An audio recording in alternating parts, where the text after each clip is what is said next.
반갑습니다. 방금 소개받은 박종천입니다. 귀한 자리에 초청해서 감사드리고요. 여기 앉아 계신 분들 보니까 연륜도 계시고 지혜로운 분들이 앉아 계시는 것 같아서 자리를 바꿔야 될 것 같은데요.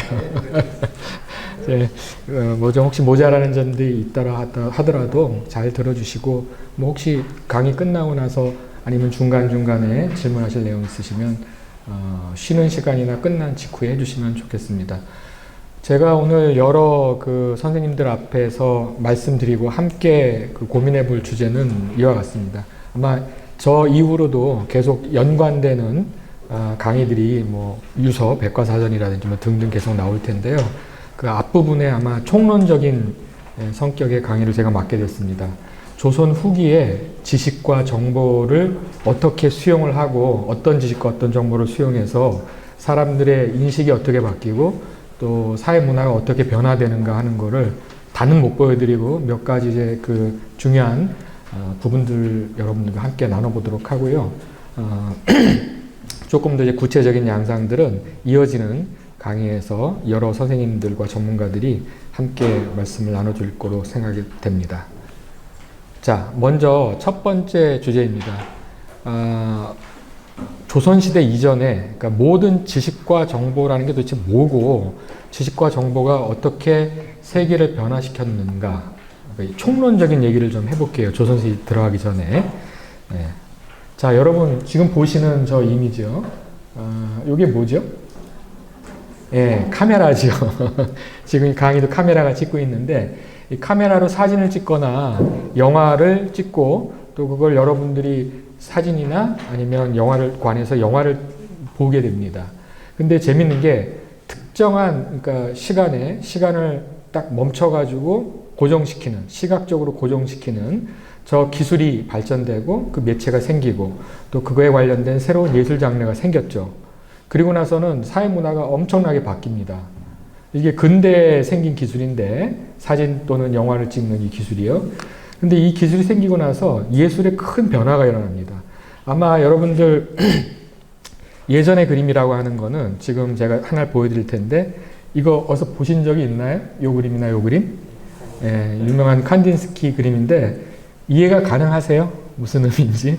알기 굉장히 힘들죠? 이게 추상화라고 하는 거죠. 근데 이 추상화라고 하는 게 서양에서도 근대 이후에 생긴 거고 그 이전에는 없었습니다. 이런 식으로 나오는 게. 그 이전엔 뭐였냐면 사람이나 아니면 정물화, 인물화 같은 거, 풍경화 이런 걸 그리죠. 그러면 뭐가 제일 중요하겠어요? 얼마나 자연이나 사람을 있는 그대로, 그렇죠? 예, 그걸 미메시스라고 하는데 모방을 잘하느냐, 정확하게 옮기느냐, 이게 제일 큰 과제였는데, 사진기가 등장하고 나니까 어떤 일이 벌어질까요? 사진기보다 더 잘 그 현상을 있는 그대로 복제할 도리가 없어요. 더군다나 사진기는 한번 인화를 시켜놓고 나면은 필름에 바뀌고 나서 인화할 때마다 똑같은 그림이 변형 없이 계속 나오거든요. 대량 복제까지 가능해졌죠. 이제 근대에 들어와가지고 이 사진 기술이라고 하는 기술과 매체의 혁신이 일어나면서 새로운 지식과 기술이 등장한 거죠. 그래 놓고 나서는 더 이상 이제 예술가들은 자연과 사람을 있는 그대로 옮기겠다, 모방하겠다, 묘사하겠다라는 걸 포기를 하게 됩니다. 카메라보다 더 잘할 수는 없거든요. 그런 일이 지금도 이제 벌어지고 있죠. AI가 등장을 해가지고, AI가 사람처럼 글도 쓰고요, 소설도 쓰고, 기사도 쓰고, 또 음악도 만들고요, 그 다음에 미술작품도 만들어서 박물관에 전시하는 시대가 됐습니다. 이제 그러면 예술가들은 다른 고민을 해야 되는 그런 시점에 왔어요. 그래서 최근에 포스트 모더니즘 얘기도 나오고 하는 얘기들이 그런 것과 연관되어 있습니다. 그래서 지식과 기술의 발전이, 지금 제가 예술의 한 부분을 보여드리는데, 예술의 패러다임, 예술의 양상을 완전히 근본적으로 뒤바꿨습니다. 더 이상은 있는 그대로 묘사하는 거, 모방하는 건 아무 의미가 없어요. 재현의 예술이 이제 바뀌기 시작하는 거죠. 그러니까 예술가들은 이제 더 이상 밖에 있는 거 그대로 옮기는 걸 포기하고 나서는 자기 안에 있는 감정이라든가 아니면 생각, 사유, 추상적인 것들을 표현을 하기 시작해요. 자연이나 사람을 있는 그대로 모방을 하거나 재현하는 게 아니라 자기 마음속에 보이지 않는 추상적인 생각이나 눈에 보이지 않는 감정들을 옮기기 시작하죠. 그러니까 자연을 묘사한다 하더라도 순식간에 이제 변하고 빛에 따라서 달라지는 여러분이 잘 알고 계시는 인상파 그림 이런 게 이제 근대 이후에 나오기 시작하죠. 이제 그게 무르익다 보니까 더 이상은 뭐 그 대상 필요 없고 눈에 보이지는 않지만 생각이 막 격렬하게 올라오고 있다. 감정이 또는 생각이 아니면 이렇게 좀 이것처럼요. 이거 뭐처럼 보이시나요? 여러분들 답하시기 편하라고 위에다가 답을 미리 적어놨습니다. 더 이상 있는 그대로 시각적인 거 말고요. 이제 시각적인 거는 우리가 카메라보다 못하니까 음악적인 거, 청각적인 거 아니면 아이디어 상에서만 있던 그런 거를 옮기면 어떨까? 그냥 생각 중에서도 이야기라고 하는 건 문학보다 더 잘할 수는 없기 때문에 그러면서도 시각적이지 않은 걸 찾다 보니까 청각적인 거, 음악적인 걸 찾았어요. 음악에는 거기 스토리가 별도로 없죠. 물론 여러분들이 거기다 가사를 입히면 뭐 사랑해 왜 나를 떠나니 떠나지 마 뭐 이런 식의 가사를 입히면 이거 정말 애인이 떠나서 슬픈 감정을 묘사하는 거구나 라고 하지만 가사가 없는 음악도 그 음악을 잘 듣다 보면 처연하거나 구슬픕니다. 거기에 착안을 해서 스토리도 없고 그렇다고 구체적인 그 시각적인 이미지도 없는 것인데 사람들의 감정을 울리는 감성적인 음악적인 부분들을 갖다가 시각화하면 어떨까라는 생각을 하고 그게 추상화에 옮겨지기 시작한 거죠. 전혀 다른 예술이 이제 전개되기 시작합니다. 이거 이후에는 카메라를 좀 기술을 넘어서기 위해서 여러분들 알고 있는 초현실주의나 큐비즘 같은 거는 원래 3차원에 있는 인간 모습을 2차원에 옮기다 보니까 여러분 피카소 보셨을 거예요. 제가 어릴 때 그린 그림보다도 못 그리는 누구나 다 미술가가 될 수 있겠다는 희망을 줬던 그런데 그게 아니고 그건 정면에서 보는 모습하고 측면에서 보는 모습을 2차원 평면에다가 옮기려고 한 거죠. 그런 식으로 예술이 완전히 바뀌어갑니다. 지금은 그 사람이 먼저 써먹었기 때문에 제가 그거 해봐야 표절밖에 안 되고요. 누가 아이디어를 그런 걸 내느냐가 중요해진 거죠. 이렇듯 지식이나 기술의 혁신이 새로운 예술을 만들고 또 새로운 사회를 만들기도 시작합니다. 자, 그래서 그 대표적인 걸 좀 더 그 동양에서 있었던 것, 조선에서 있었던 건 좀 더 살펴보기로 하고 그렇다면 오늘의 주제인 지식과 정보라는 건 도대체 뭐냐? 왜 그냥 지식이면 지식이지 정보면 정보지? 지식 정보 저렇게 다 나왔을까? 아마 궁금하셨을 거예요. 좀 이렇게 보통은 혼용해서 쓰지만 엄밀하게 구분하는 것들이 있습니다. 그 중에 가장 대표적인 거 하나를 소개해 놨는데요. 여기 지금 보시는 게 DIKW 피라미드라고 했는데 이게 피라미드 형태라는 건 아시겠죠? 여러분이 어떤 특정한 현상을 만날 때 그 현상을 조금 더 그 체계화하고 또 현상과 현상에 있는 어떤 법칙들 찾아내고 그 패턴들을 탐구하고 이래서 지식 정보로 만들어 나가기 시작합니다. 그래서 그거를 표로 만든 거예요. 도식으로 만들어 놓은 건데 데이터가 가장 큰 단위고요. 그 데이터를 갖다가 조금 더 이렇게 다듬으면 인포메이션, 정보가 되고 정보를 조금 더 다듬으면 지식, 날리지가 되고 그걸 조금 더 잘해서 최고의 그 정수 뽑아내는 걸 우리가 위즈덤, 지혜라고 불러요. 근데 이게 뭔지를 살펴볼게요. 표로 만들었어요. 이해하시기 편하라고.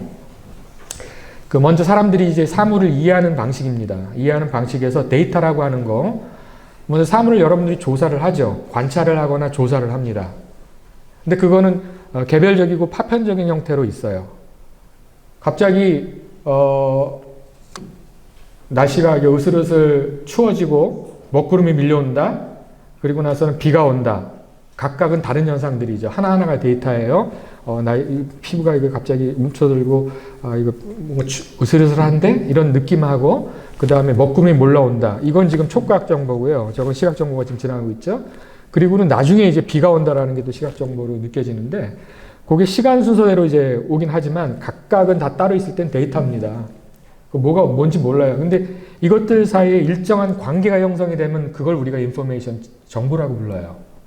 그러니까 조사했던 거를 가지고 그 현상을 가지고서 이해를 하기 시작하면은 우리가 이제 정보라고 하죠. 아직 이해되지 않은 건 데이터예요. 그냥 충분히 의미 부여가 됐거나 이해가 되지 않은 상태는 우리가 데이터라고 부르고 거기서 조금 걸러내가지고 파편적인 부분적인 그 사실들끼리 서로 연결을 시키다 보면 사실과 사실 간의 연관관계가 형성되잖아요. 뼈가 쑤시는데 비가 오려나 예측도 가능해지고요. 그렇죠? 왜냐하면 단연간의 경험이 있다 보니까 이거 하면 분명히 다음에 비가 올 거야. 이게 연결이 되기 시작하거든요. 그래서 단편적인 이런 지식들, 단편적인 데이터들이 서로 연결이 돼가지고 일정한 연관관계를 맺으면, 의미의 연관관계를 맺으면 우리가 정보라고 부릅니다. 그리고 이 정보와 정보들 간의 연관이 이렇게 쭉 돼서 그게 일정한 패턴을 이루게 되면 특정한 이제 법칙화되기 시작하는 겁니다. 패턴화되기 시작하면 그걸 우리가 뭐라고 그러냐면 지식이라고 불러요. 이쯤까지 와야 이제 우리가 학문적인 지식이 되는 거죠. 정보 단계까지는 아닙니다. 아직 검증이 되지 않았어요. 이게 쑤시고 그러는데 알고 봤더니 이제 내 뼈에 칼슘이 없어져가지고 그냥 쑤시는 건지 진짜 이게 뭐하고 연관이 되는 건지는 수많은 실험을 하거나 아니면 검증을 거쳐서 나중에 지식으로 인정받게 됩니다. 지식 단계에 와서야 이제 어느 정도 우리가 특정한 구조나 패턴 이걸 형성을 하게 되고 여기서부터 이제 우리가 학문이라고 얘기하죠. 가설 단계까지는 와야 되는 겁니다. 지식에. 그래서 이게 구조를 형성을 하고 그 구조를 우리가 패턴이라고 부르죠. 예. 그러다가 이 지식 단계를 넘어서서 조금 더 고차원적으로 가게 되면 지식과 지식들을 연결시키면서 새로운 지혜가 이제 발생을 합니다. 이젠 드디어 법칙이 생기기 시작해요. 그러니까 여러분들 그 물을 몇 도에서 끓죠? 정말 그래요? 제가 왜 이 얘기를 묻냐면 그것은 똑같은 기압이 전제됐을 때, 그러니까 공기의 압력이 일정하게 됐을 때는 그게 맞는데 이 지식 단계만 해도 100도면 끓어 여기까지 시큰했는데 나중에 보니까 새로운 변수가 있었어요. 산 저기 높은 데 올라가니까 이거 100도가 아닌데? 아니면 저기 밑에 그 수중에 내려갔더니 이게 100도에서 끓지가 않아요. 그 이전에 끓을 때도 있고 그 이후에 끓을 때도 있고 그렇죠. 게다가 어떤 물질들은 물 아닌 다른 것들은 물 보고 나서 다 100도면 끓은 줄 알았더니 물에 아닌 다른 그 원료들은 다른 온도에서 이게 끓기 시작한다. 액체가 고체가 액체가 되고 액체가 기체가 되는 현상을 보게 되는 거죠. 그럼 거기서 이제 일반적인 원칙이 생기기 시작해요. 그다음 가장 높은 수준까지 가면 여러분이 뭐 들어보셨던 뭐 과학에서는 상대성 원리니 뭐니 이런 식의 거로 이제 가기 시작합니다. 그러면 이제 지혜 단계로 가는 거예요. 가장 높은 수준의 추상화가 이루어지죠. 그리고 가장 높은 수준의 일반화가 이루어지죠. 좀 밑으로 내려갈수록 우리가 직접적으로 접하는 것이고요. 그게 이렇게 고도로 추상화가 되거나 일반화가 되면은 지혜 단계로 이렇게 넘어오게 됩니다. 그러니까 조사하고 그거를 우리가 흡수해서 이해하고 그리고 실행을 해보고 계속 반복을 해봐가지고 이거 상호작용이 있구나. 이 변수와 이 변수 간에. 그리고 그랬더니 이걸 가지고 우리가 그럼 어떻게 활용을 할 수 있지? 이게 지혜 단계로 가면 자기가 갖고 있는 지식을 가지고 활용을 하는 거죠. 적절하게. 자, 이렇게 연결이 됩니다. 그 여러분들이 알고 있는 육하 원칙으로 치자면 그 실제 어떤 특정한 사실을 발견하는 단계인 데이터고요. 그게 누가 언제 무엇을 어떻게 뭐 이런 식으로 하는 게 육하 원칙이잖아요. 그 중에서 누가 하냐, 제가 하느냐, 남이 하느냐에 따라 달라질 수도 있는 거니까. 그러면 무엇을 갖고 하느냐, 언제 하느냐, 뭐 어떤 환경에서 하느냐에 따라 달라지죠. 이게 이제 정보하고 연관되는 것들이 굳이 육하 원칙하고 비교를 해보자면 그 다음에 육하 원칙 중에 어떻게 하느냐 하는 건 이제 모델을 그러니까 특정한 패턴이 여러분들 똑같은 현상을 보고 컵에 물이 반이 담겨 있는데 어떤 사람은 반이나 남았네. 어떤 사람은 반밖에 안 남았어. 이게 마음 따라 달라지죠. 사람도 상황마다 달라지고. 그래서 이거를 알게 되면 이제 지식 단계로 넘어가고요. 그 제일 마지막 단계, 근데 도대체 왜 이거 하는데? 이걸 묻기 시작하면 인문학에서 가장 높은 수준의 물음이 됩니다. 사람은 왜 태어나서 어떻게 살아야 되는데 도대체 왜 이렇게 해야 되는 거지 하고 궁극적인 질문을 하게 되면 저 단계로 가고 저 왜라는 질문에 대한 적절한 통찰이 있게 되면 우리가 가치를 창출하게 되죠. 왜 사람은 선하게 살아야 되느냐. 처음 단계 뭐예요? 그러니까 남에게 잘 안 해주고 지 하고 싶은 대로 막 하다가 욕도 얻어먹고 심지어 맞기도 하고 갈등이 일어나니까 이건 안 되겠어. 이렇게 하면서 나이 많은 사람한테 반말했다 혼났는데 나이 어린 사람한테는 반말해도 혼나지 않네. 뭐 이런 경험들이 쌓이기 시작하면서 거기 각 단계에서 정보 거치고 지식 거치고 해서 나중에는 어르신 만날 때는 정중하게 인사하고 외국 사람들도 한국에 왔을 때 외국은 그렇게 안 하잖아요. 그래서 한국에 와서는 벌써 뭐가 달라진 거죠? 장소나 시기가 달라진 거잖아요. 그런 거를 익히면서 점차 데이터가 정보가 되고 정보가 지식이 되고 지식이 지혜 단계로 이렇게 가게 됩니다. 이 과정을 거쳐요. 그러니까 오늘부터 여러분들이 계속 이어지는 강의들을 통해서 보시게 될 거는 바로 저 중에서도 정보 지식다운 게 것들이 대부분입니다. 그리고 가끔가다 도대체 이거 왜 했지 이렇게 되면 높은 수준의 철학이나 종교적인 문제로 가게 되면 지혜 단계의 물음이 제기가 될 수도 있는 거죠. 그리고 저 왜가 왜 중요하냐면 저 왜 때문에 변화가 일어나요. 그게 세계관이나 가치관 같은 인식의 변화나 아니면 사회 문화 자체가 변하게 되는 거죠. 자, 그리고 그건 우리들의 미래를 바꿉니다. 저 단계까지로 가면. 그것 때문에 이런 강의가 이제 필요한 거겠죠. 단순히 과거에 이런 게 있었다라는 거 확인하는 게 무슨 의미가 있겠어요. 예, 그걸 통해서 과거라는 게 여러분 다 알다시피 오래된 미래라고 부르는 게 거기서 뭘 추출하느냐 하면 사람들이 과거에서 지혜를 배우는 거죠. 근데 지혜 단계로 가기 전에 구체적인 사실 확인하는 것부터 시작해서 거기서 어떤 정보를 여러분들이 끌어올리고 그 다음에 그 어떤 식의 지식으로 그 사람들이 재구성했고 그게 어떤 지혜랑 연결되는지 이거를 잘 살펴보시는 게 앞으로 이어지는 강의들에서 여러분들이 배우셔야 될 게 아닌가 하는 생각을 해보고 요 DIKW 피라미드라는 걸 소개해 드렸어요. 이게 실제 경영학이나 이런 데서도 많이 쓰는 거예요. 인문학뿐만 아니라. 자, 가장 대표적인 거, 조선 후기 하기 전에, 조선 후기 하면 이제 대표적인 건 뭐 여러분 오늘 여기가 천주교하고 연관되어 있는 성지 역사박물관이기 때문에 다 아시는 아마 한국사 시간이나 이런 거 배웠을 법한 정약용 선생 같은 경우는 수원 화성하고 관계돼서 서양의 기술을 받아들이죠. 그거는 서양 기술로 만들어진 성입니다. 기존의 성하고는 달라요. 그 정조대왕이 요새 지금 신도시 프로젝트인데 전혀 다른 기술과 지식을 활용을 한 새로운 계획도시를 만든 거죠. 기존에 없었던 완전히 다른 형태의 그러니까 원래 아파트가 없던 그냥 우리 새마을 운동하던 단계의 그런 건물들만 보다가 고도로 밀집된 그 고밀도의 건축물 그 아파트 형태로 등장을 해가지고 서울이 지금은 엄청나게 큰 대도시처럼 세계적인 대도시가 됐지만 그 이전엔 그렇지 않았잖아요. 그렇죠?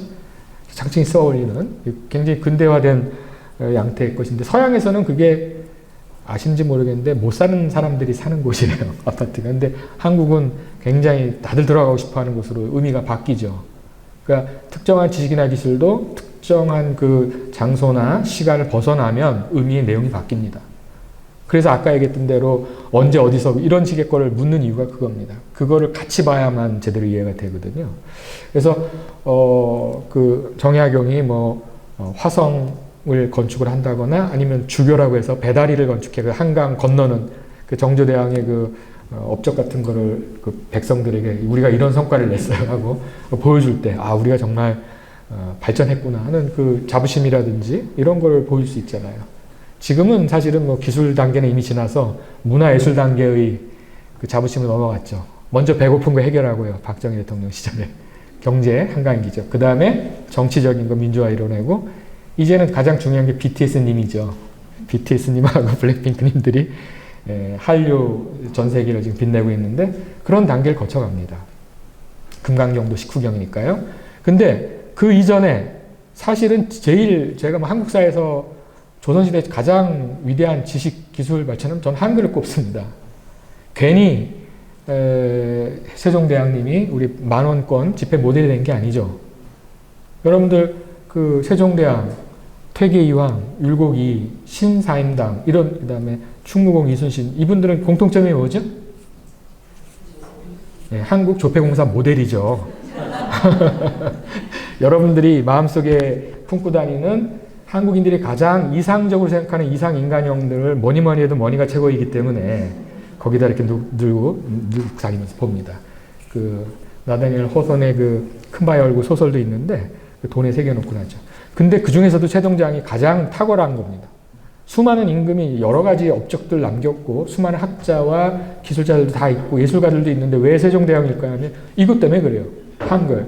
근데 한글의 창제에 대해서 여러 설이 있습니다만 저거 만들 때 훈민정음 만들 때 지금도 저 외우고 있는데 나란 말씀이 등기게다가 문자로 서로 사마띠 아니했어요. 이런 식으로 쭉 나가는 훈민정음 그 앞부분 관련된 게 아직도 기억이 나는데요. 이거는 그 이전에 지식인들은 무슨 글을 쓰고 어떤 식으로 자기 생각을 표현하고 지식을 전달하고 커뮤니케이션, 소통했을까요? 한자죠. 제가 지금 밑에다가 이 문해력, 리터러시라는 말 썼는데 요새 뭐 디지털 리터러시 얘기합니다만 문해력, 글자를 읽고 쓸 수 있는 능력이요. 해독하고 쓸 수 있는 능력을 우리가 문해력, 문자를 이해하는 능력. 예. 그래서 문해력, 그다음에 이제 문장을 이해하는 능력. 이게 굉장히 중요하거든요. 근데 이거는 옛날에는 지배자들만 갖고 있는 거예요. 정치 지도자, 그러니까 군주라든가 서양도 마찬가지입니다. 뭐 왕이라든가 귀족들 정도만 갖고 있는 최고의 교양이에요. 그 일반 백성들은 그거 몰라요. 생무식해요. 그러니까 성경이 있어서 성경 못 봐요. 라틴어로 써 있으니까. 라틴어는 그들만 하는 거거든요. 그러면 조선시대에는 그게 뭐에 해당할까요? 한자에 해당해요. 한문에 해당해요. 그러니까 아무나 읽고 쓸 수 있는 게 아니거든요. 노동만 하는 사람들은 굳이 필요 없다 이래가지고 그 지식을 누가 독점하느냐 하면 지도자들만이 독점하는 거죠. 지배층들만이. 그러니까 왕이나 그 주변에 있는 이제 양반들이 되겠죠. 조선시대에는. 물론 서양에서는 그게 이제 성직자들, 특히 고위직 성직자들이 그 성경을 다 갖고 있습니다. 일반인들이 한 권씩 갖고 있는 게 아니라요. 고위직 성직자들하고 왕이라든지 귀족 정도들만 갖고 있는 거예요. 왜냐하면 지금처럼 찍어내는 게 아니잖아요. 필사한다. 수년에 있는 수녀님들이 계속 중노동 하는 거죠. 계속 돈도 안 받고 열정페이도 계속 봉사하셔서 이렇게 만들어내면 정말 귀했거든요. 그러니까 그거 갖고 있는 사람들이 지배하는 게 너무 당연하죠. 그래서 이 문해력을 갖는다는 거는 권력의 근거이기도 했습니다. 그러니까 그 권력을 교체하려면 교체하기 위한 사람들도 실력을 갖춰야 되니까 결국은 문자 익히고 공부를 해야 되는 거죠. 지금은 그게 가장 높은 수준의 거로 한국 사람들이 생각하는 게 뭘까요? 이러면 의학이죠. 서울대도 그만두고 어떻게 어렵게 들어갔는데 서울대 공대 들어갔다 끝나고 의대로 가잖아요. 그거 하면은 최고의 권력이든 돈이든 명예든 갖는다고 생각하니까 전부 글로 사람들이 몰려가는 겁니다. 근데 그것을 독점하는 체제를 만드는데 보통 사람들은 그러니까 자기가 그거를 갖고 자기가 조금 더 높은 수준의 지식을 갖고 정보를 갖고 해서 독점을 하면서 그러면 돈도 벌고 권력도 갖게 되고 권위나 명예도 인정받으니까 제일 좋은 거죠. 그렇죠? 근데 세종대왕은 거꾸로 갔단 말이죠. 모든 지식인들이 다 반대했거든요. 다, 거의 다. 심지어 보수 진보 할 것 없이 다 반대했는데 혼자 밀어붙였어요. 누구를 위해서냐면 일반 그 문자 생활을 할 그 혜택을 못 보는 일반 백성들을 위해서. 전 세계에 이런 나라가 없죠. 누가 만든지 분명하게 아는 글자고 최대의 지식과 최대의 기술이에요, 이게. 근데 이게 그냥 만들어지지 않습니다.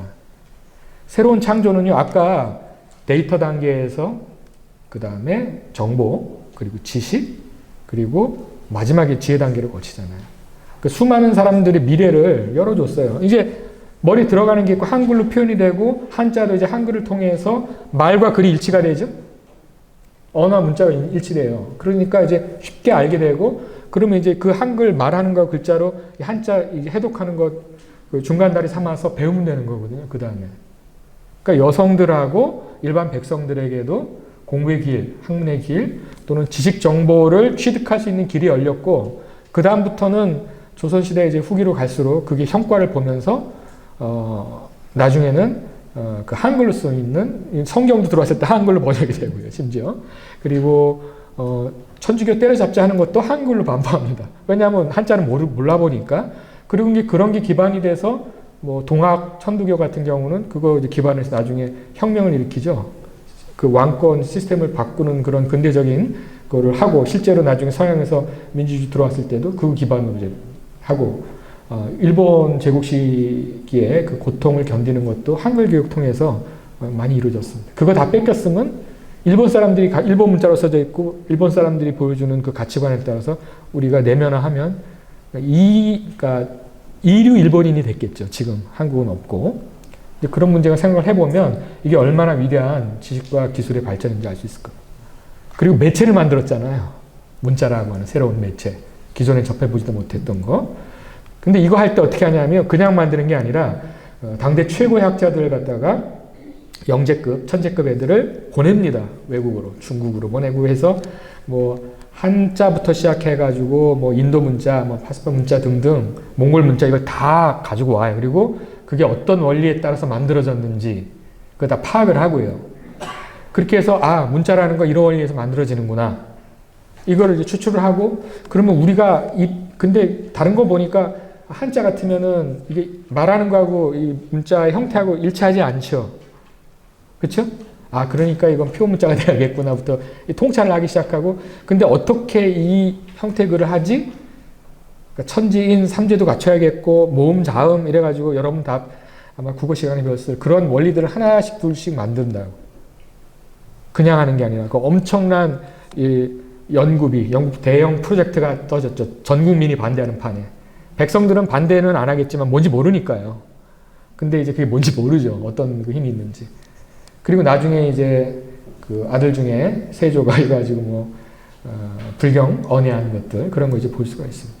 그냥 되는 게 아니라 자기한테 없을 때 또는 새로운 걸 만들 때는 남이 이미 만들어 놓은 그 기존의 지식이나 정보들의 구성 원리 같은 걸 파악을 하면서 그 가장 바람직한 형태의 것들을 추출하는 그런 연구와 노력이 들어가야 돼요. 그래서 패턴도 확인하고 그 패턴들이 어우러지는 법칙도 원리도 도출하고, 그리고 이게 한국 상황에 맞게 그 정확하게 그 말하고 문자하고 일치되는 이런 여러 가지 보존 과정들을 거치죠. 그래서 어떻게 이 문자가 만들어졌고 어떻게 활용되는지를 아는 진짜 극히 희귀한 케이스예요. 네. 자, 그렇게 해서 말과 글이 일치하고, 그 다음에 이제 백성들이 드디어 그걸 통해서 지식을 전수하고 그걸 통해서 새로운 지식들을 익히고 하는 것들이 가능해지다 보니까 일단은 양반들은 끊임없이 일단 백성들이 자기들하고 똑같으면 안 되지, 겸상을 하면 안 되지, 양반과 상민이 겸상을 하면 안 된다는 이 의식에, 특권의식에 갇혀있는 부분이 분명히 있기 때문에 기득권 세력은 항상 그렇습니다. 어느 사회나 자기 있는 걸 누리고 싶어 해요. 그래서 같은 위치로 올라오는 걸 극히 싫어하죠. 근데 성장을 하는 이걸 통해서 이제 지식을 얻은 사람들이 그 다음엔 뭐 예컨대 돈을 많이 벌었다. 그 다음에 경제력이 축적이 됐다. 그 다음에 이제 남은 건 뭐죠? 정치 사회적으로 인정받는 위치로 올라가는 거잖아요. 그 다음에 이거 발판을 해서 이제 한문 익히고, 그 다음에 이제 과거를 보려고 그러는데 수없이 좌절되다가 나중에는 뭐 노비가 해방이 일어나고 반상, 양반과 상민의 이 경계가 철폐되고 하는 일들이 이제 벌어지기 시작하고, 근데 와서 이제 여성들도 참정권을 갖게 되죠. 가진 지 얼마 안 됩니다. 여성들이 참정권 가지시는. 이런 걸 한번 잘 생각해 보세요. 서양에서도 아까 얘기했지만 구텐베르크가 문자 활자 이거 금속 활자 이거 발명해가지고 막 찍어내는, 대량으로 찍어내는 단계의 혁신, 기술 혁신이죠. 그건 지식. 그래서 기술 혁신이 지식을 광범위하게 사람들에게 접하고 그걸 이해하고 활용할 수 있는 기회를 열어준 것처럼 우리는 이런 것들이 많이 발전을 해 있어요. 그래서 조선 최대의 발명은 한글이다. 아니, 그 한국 역사상 가장 큰 우리 지식 정보 또는 기술이나 매체의 새로운 창조가 우리의 삶을 완전히 바꿔버린 가장 대표적인 케이스죠. 정약용의 아까 그 화성 건축하고는 비교가 안 되는 거죠. 자, 이렇게 정말로 지식 정보는 사람들의 삶을 완전히 질적으로 변화시키는 힘이 있습니다. 자, 이걸 다시 한번 정리해 볼게요. 아까 했지만 아주 여러분들이 그냥 그게 시각적이든 청각적이든 뭐 촉각적이든 그냥 감각적으로 처음 접하는 아니면 보는 그런 데이터에 대해서 여러분 수집을 하거나 조사를 하고, 그 다음에 그것들이 모여가지고 서로 간에 데이터 간에 연관관계가 설정이 되면 개별적인 정보가 이제 형성이 됩니다. 아, 먹구름이 끄면 비가 온다. 이런 식의 연결이 이제 시작이 되고요. 그 정보죠, 그거. 근데 먹구름이 껴도 비가 안 올 때가 있죠. 이제 그러다 보면 이거 어떤 때는 오고 어떤 때는 안 오지, 패턴들이 형성이 되죠. 그걸 우리가 전문적인 지식인, 그 노하우의 그 어떤 때 이게 이루어지나 그걸 알게 되면 그 조건만 설정을 잘해주면 우리가 그 기술을 활용해서 우리에게 원하는 바람직한 상태를 만들어낼 수 있잖아요. 그러니까 이게 고도의 지혜까지 안 가더라도 기술이 형성될 수 있다고요. 정보들이 집적돼가지고 지식을 형성하게 되면요. 예. 그렇게 해서 아까 말씀드린 것처럼 이렇게 지식 단계로 가면 드디어 기상학 같은 거, 날씨에 대한 정보들이 생기죠. 근데 그게 늘 맞는 건 아니어서 그때그때마다 수정을 계속해 나가죠. 예. 그래서 근본적으로 우리가 총체적이고 전체적이고 유기적으로 모든 걸 바라볼 줄 아는 안목이 생기면 그걸 가지고 창의적인 뭔가를 할 수가 있어요. 그때는 우리가 위즈덤이라고 지혜라고 부르는데, 이거는 왜 그런지를 아는 거예요. 법칙을 아는 거죠. 노 Y에 해당합니다. 여러분들 노하우를 전수한다고 하잖아요. 그건 지식까지는 그게 가능해요. 근데 no why는 그거는 인문학적인 물음이에요. 왜 그거 해야 되는데? 이런 거죠. 네. 이런 거. 자, 한번 생각을 잘 해보시기 바랍니다.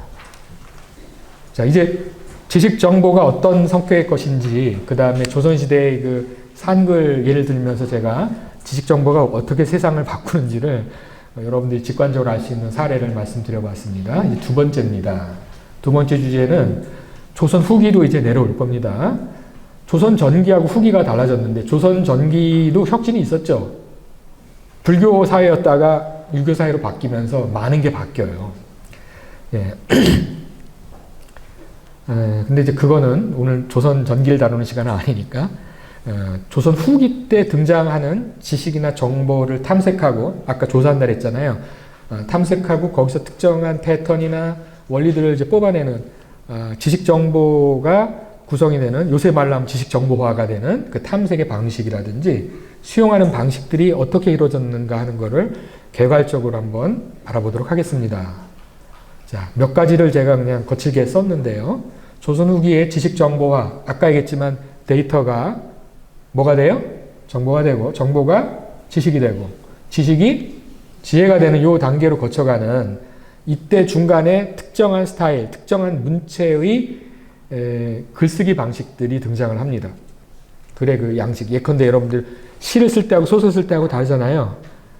이거는 그 굉장히 길게 썼는데, 내 마음은 호수여 그대 노저, 이렇게 하면 시가 되는 거고, 내 마음이 무척 넓은데 당신 좀 와가지고 여기 좀 이렇게 저렇게 좀 잘 가꿔주고, 뭐 이런 식으로 비유를 해도 굉장히 길게 하면 이거 이제 소설체의 문장이 되는 거죠.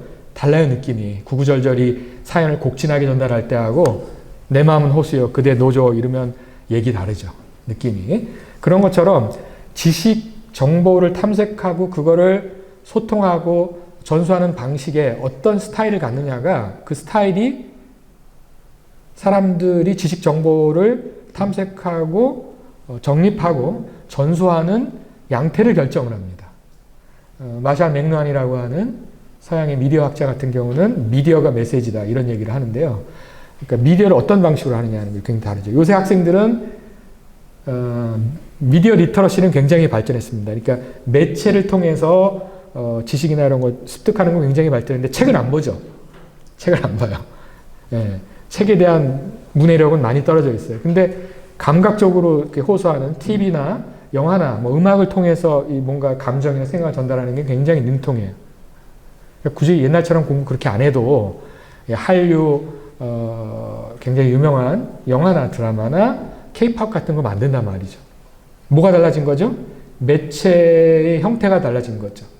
매체도 그렇지만 이게 예전에 이제 글이 가장 중요한 형태였기 때문에, 더군다나 여행을 가서 직접 견문, 보고 듣는 경험적인 지식이 아닌 경우에는 뭐가 제일 중요해요? 책밖에 없는 거죠.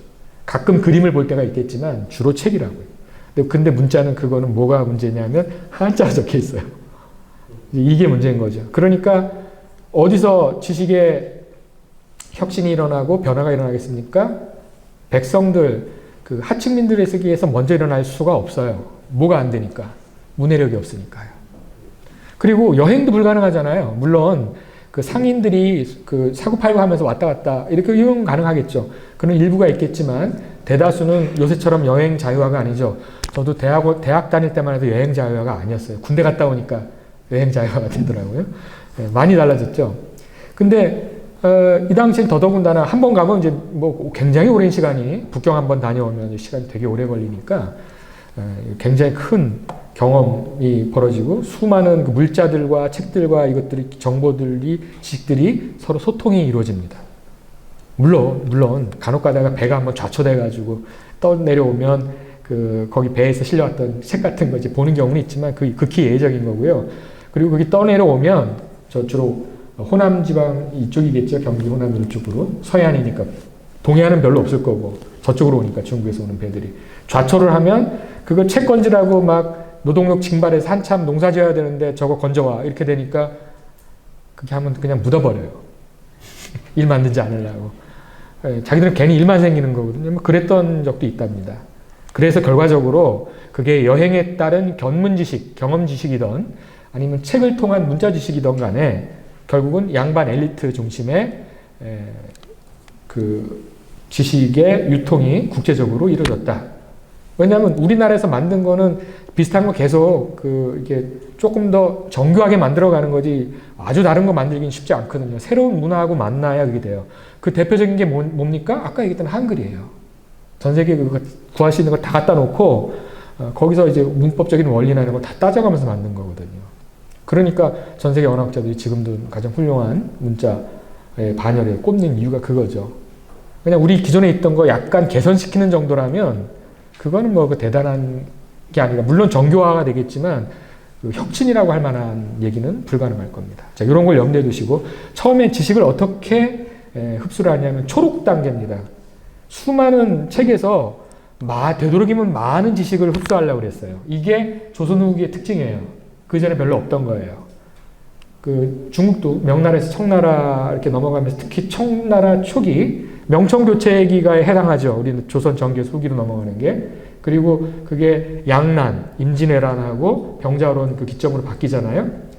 그 심지어 그것뿐만 아니라 자연마저도 소빙기라고 그래가지고 그 엄청난 자연 지금 기후 이상처럼 그런 게 벌어져요. 다 맞아떨어져가면서 엄청난 변화가 일어나는데 이때 사람들이 글 쓰는 스타일, 지식과 정보를 습득하고 정리하고 전수하는 방식도 달라집니다. 그래서 먼저는 예전처럼 그저 공자할 맹자를 하는 그 사서삼경 외우면 그게 주죠. 왜냐하면 과거 시험이 두 개잖아요. 하나는 경전 외워가지고 시험 보는 거예요. 이를테면 뭐 자활락이 이시습지면 불영여로와요 유분이 자원방내면 불영낙호와 이런 식으로. 저 다 외웠거든요. 사서삼경 이런 식으로.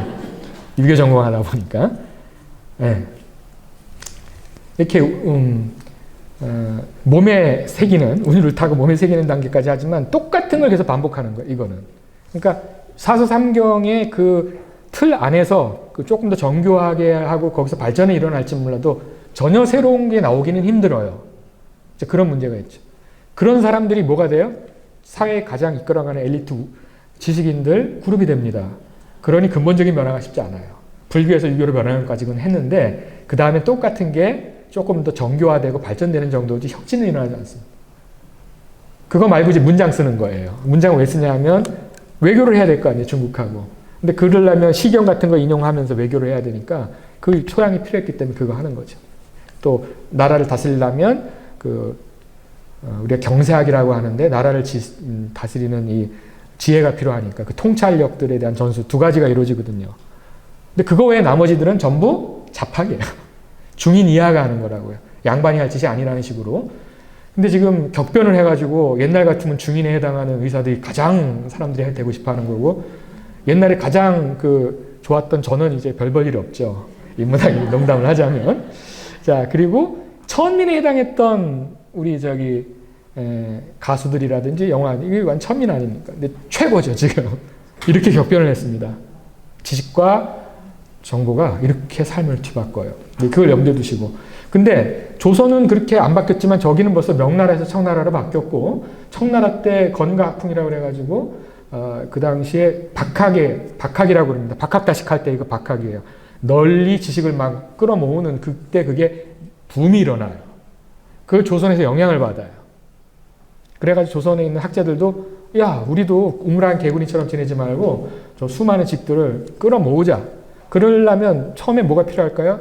최대한 많은 지식을 습득을 해야 되니까 책 갖다 놔 이러고 거기 중요하다 싶은 거 밑줄 쫙쫙 그어가지고 별표 땡땡 이래가지고 모읍니다. 그 모으는 게 초록이에요.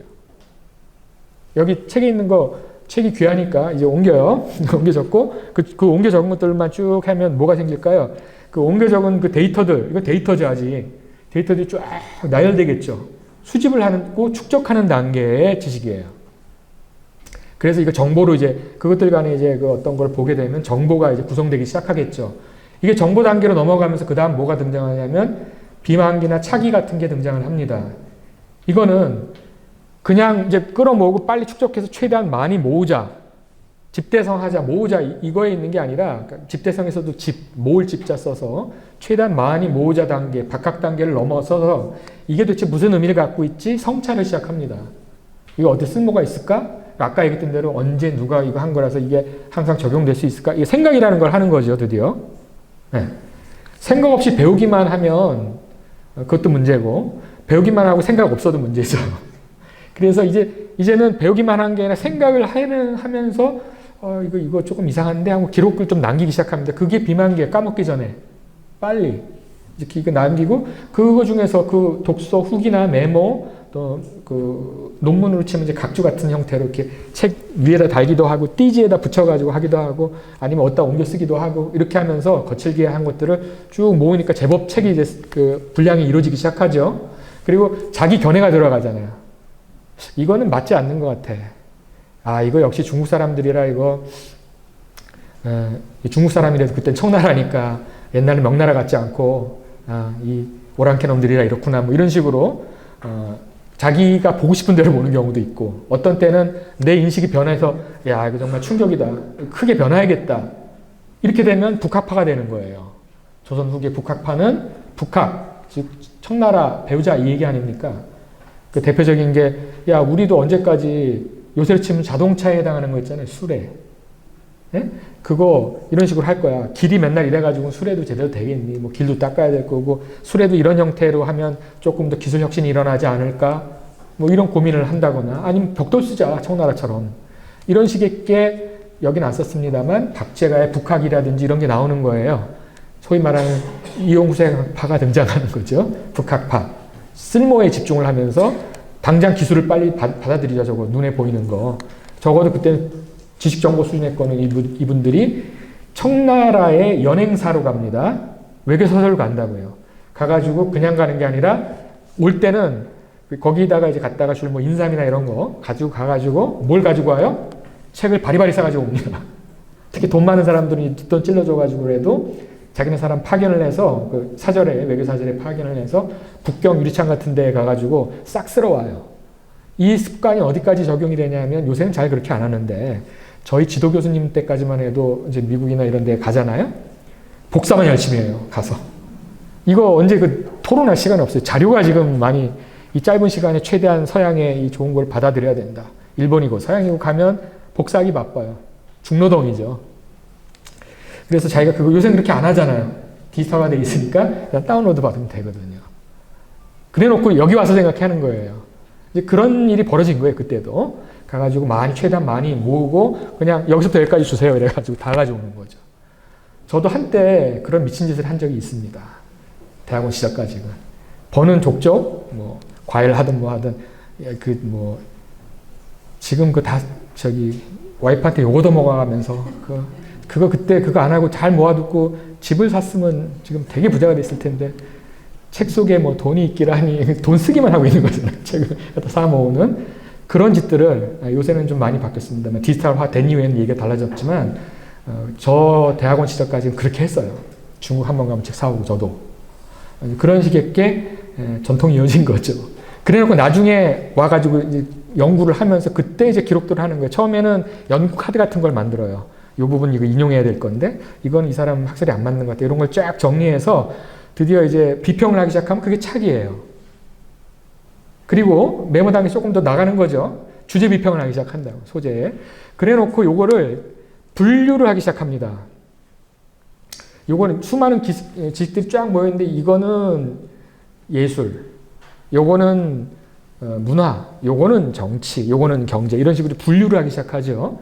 그 분류가 들어가면 우리가 그걸 유서라고 불러요. 이게 여러분들이 생각하는 백과사전하고 비슷해요. 네. 그 백과사전. 그러니까 정보를 분류하면 그게 지식이라 된다 그랬잖아요. 패턴화된 것들을 이렇게 우리가 보면서 법칙으로 구축되기 이전까지 그것들이니까 정보를 분류해서 지식으로 재구성하는 단계가 온 거예요. 유서 단계 오면. 그게 중국에서는 그로 국가적인 프로젝트로 합니다. 뭐 여러분이 알고 있는 사고전서 같은 게 그런 거예요. 보신 적 없죠? 사고전서. 저는 본 적이 있어요. 그 논문 쓰려고 그걸 한번 뒤져본 적이 있는데 어떻게 접근해야 될지 모르겠어. 너무 방대하니까요. 그러니까 뭐 어디에 뭐가 있는지를 찾아내는 것 자체가 굉장히 힘든데 이제 그런 걸 위해서 그것들만 어떤 주제를 어떻게 다뤘는지 그 엑기스만 모아서 그 내용만 정리해 놓은 책이 별도로 있습니다. 총목 제요라는 책이 따로 있어요. 그거 먼저 보고 들어가야 돼. 예를 들면 이제 그런 식의 너무 방대하니까 그러니까 그런 식의 요약본들이 이제 등장을 하고 소개하는 것들이 등장을 하기 시작하면서 그 거대한 거진류의 엄청난 저 어릴 때 백화사는 사라고 가난해서 그거 못 샀는데 그거 이제 사라고 아저씨들이 돌아다녔던 기억이 납니다. 무슨 회사인지는 여러분들 안 얘기해도 사고 싶었는데 못 사서 친구네 집에 가서 다 봤어요. 그거 기억이 있습니다. 총서류, 거질의 총서류들. 왜요? 지식을 많이 모으는 게 목적이니까. 근데 그건 뭐가 돼 있냐면 대부분 다 유서류예요. 분류가 된 거라고. 그래야 찾지 어디 뭐가 있는지 어떻게 찾아요. 지금은 뭐 하는 거죠? 기술이 너무 혁신돼가지고 지금은 그냥 검색 엔진에서 들어가서 서치하면 검색어 주면 딱 나오죠. 필요한 것들만 추려서 주잖아요. 기계가. 그리고 심지어 추려서 주는 것도 귀찮으니까 이제 뭐 합니까? 챗GPT를 내고 얘야 그 베토벤식의 스타일로 K-팝 이런 식의 주제를 한번 K-팝 이거 만들어줘. 이러면 오케스트라가 아니라 이게 K-팝이 나오는 시대가 돼버렸기 때문에 이제 창조도 그 지혜를 기계가 컴퓨터가 발휘하는 시대로 지금 진입을 하고 있거든요. 엄청난 변혁이 일어나고 있는데 이 당시만 해도 그런 게 아니고 책 보기 바쁜 단계라서 유서 단계로 갑니다. 근데 저 유서에는 자기의 특별한 생각이 없어도 일단 분류를 해놓은 그 수많은 일종의 책 속에 있는 박물관이에요. 책 속의 거대한 도서관이 이 시리즈 전체가 하나의 거대한 도서관이 되는 그런 것이죠. 그러다가 그 다음 단계로 가면 이제 거기에 대해서 이제 안목이 생기잖아요. 보다 보니까 안목이 생겨요. 제가 한국 유교 전공한 사람인데 지금 대학에서는 그 서양에서 만들어진 영화 이런 걸 가르치고 그거 책도 내고 그래요. 영화 배운 적이 없거든요. 학교 다닐 때. 이제 안목이 생기다 보니까 진짜로요. 영화 관련된 책도 내고 그런 강의하고 있어요. 지금. 정작 제 주전공 강의는 많이 못하는데 학생들이 더 이상 책을 안 보니까 한자로 되어 있는 건 누가 보겠습니까? 그런 식으로 얘기하면 그래서 저도 안목이 생겨가지고 영화에서 쓰는 용어들 미장센, 셔레이드 이런 용어 들어보셨나요? 이제 그런 거 하면서 학생들 가르쳐요. 제 주전공이 아닌 전혀 다른 거를. 자, 이렇게 되면 지식과 지식이 연결되면서 새로운 지식이 만들어지기 시작합니다. 이렇게 되면 지혜가 발현되기 시작하고 창의성이 발현되기 시작하는 거죠. 그래서 이 생각이라는 게 아주 이제 긴밀하고 아주 정교하게 들어가기 시작하면은 이 잡고의 만록 형태의 것들이 등장을 하고 여긴 보통 변증이라는 용어를 쓰거나 안설이라는 말을 써서 비평적인 연애를 이제 본격적으로 붙이기 시작합니다. 여러분이 알고 있는 조선 후기의 상당수의 유서에 해당하는 것들이 이런 것들이에요. 유서라기보다는 잡고에 해당하는데 성어사설이나 오지연문 장전상고 같은 게 등장을 하기도 하고 그거 이제 완전히 끝판왕을 보여주는 게 이제 임원 경제시 같은 건데요. 이따가 제가 저걸 좀 더 다뤄보도록 하겠습니다. 차기체 필기라고 하는 거 아까 차기라는 게 있었는데 자 이마 필기가 대표적인데요. 16편의 분류를 하고 권수는 책이 한 권, 두 권, 세 권인데 세 권씩이 한 편이 될 수 있는 거니까 16편의 분류를 했다. 그리고 편 안에는 몇백 조항씩 한 편마다 있는데 거기에 반드시 제목을 넣어가지고 분류 카테고리를 넣는 거죠. 예를 들면 내가 생물학을 관련되는 거를 편을 분류했는데 그 생물학 안에는 동물학, 식물학, 동물학 안에서도 척추동물, 무척추동물 이쪽에서는 포유류, 양서류 이런 식으로 나눠가잖아요. 그 분류 체계가 작동을 해요. 사람들이 체계적으로 생각을 하기 시작하거든요. 이제 그런 거 가는 그 중간 단계들로 이제 등장을 하는 거죠. 저렇게 체계가 되면 뭐가 된다고요? 지식이 된다 그랬잖아요. 아까 얘기한 대로. 그런 게 조선 후기에 없던 게 이런 게 이루어진다는 겁니다. 아마 유서를 비롯한 그 백과사전류의 저술에 대해서는 다음에 다른 강사님께서 별도로 아마 얘기하실 것 같아요. 미리 제가 지시를 깔아드리고요. 성어도 역시 그렇죠. 이게 성어사설이라고 하는 것도 일종의 메모들 그리고 자기 생각을 담은 거 먼저 뭐가 되냐면 자기가 가져온 지식들을 갖다 놓고 거기에 생각을 붙이는 것들이에요. 근데 처음엔 체계적으로 한 게 아닌데 이게 많이 모이다 보니까 체계화가 필요했어요. 어떤 거는 상수, 저거는 주역이나 아니면 요새로 치면 수학하고 연관되는 거, 국가에 대한 경륜, 경세학 관련되는 얘기부터 시작해서 역사, 문화 이런 것들이 쭉 있겠죠.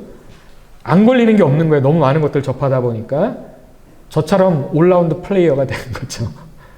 조선시대 유교하다가 현대 영화 같은 거, 만화 이런 거 강의를 하니까 이 성호익 선생님한테 제가 감히 비교해서 그런데 그런 식의 게 이루어지는 겁니다. 근데 이거 너무 많이 만들어 놨으니까 찾아보기가 너무 힘들잖아요. 그래서 뭐가 필요하냐면 분류체계가 필요하다 보니까 그 제자가 성어 사설을 유선, 분류체계에 따라서 컬렉션을 따로 뽑습니다.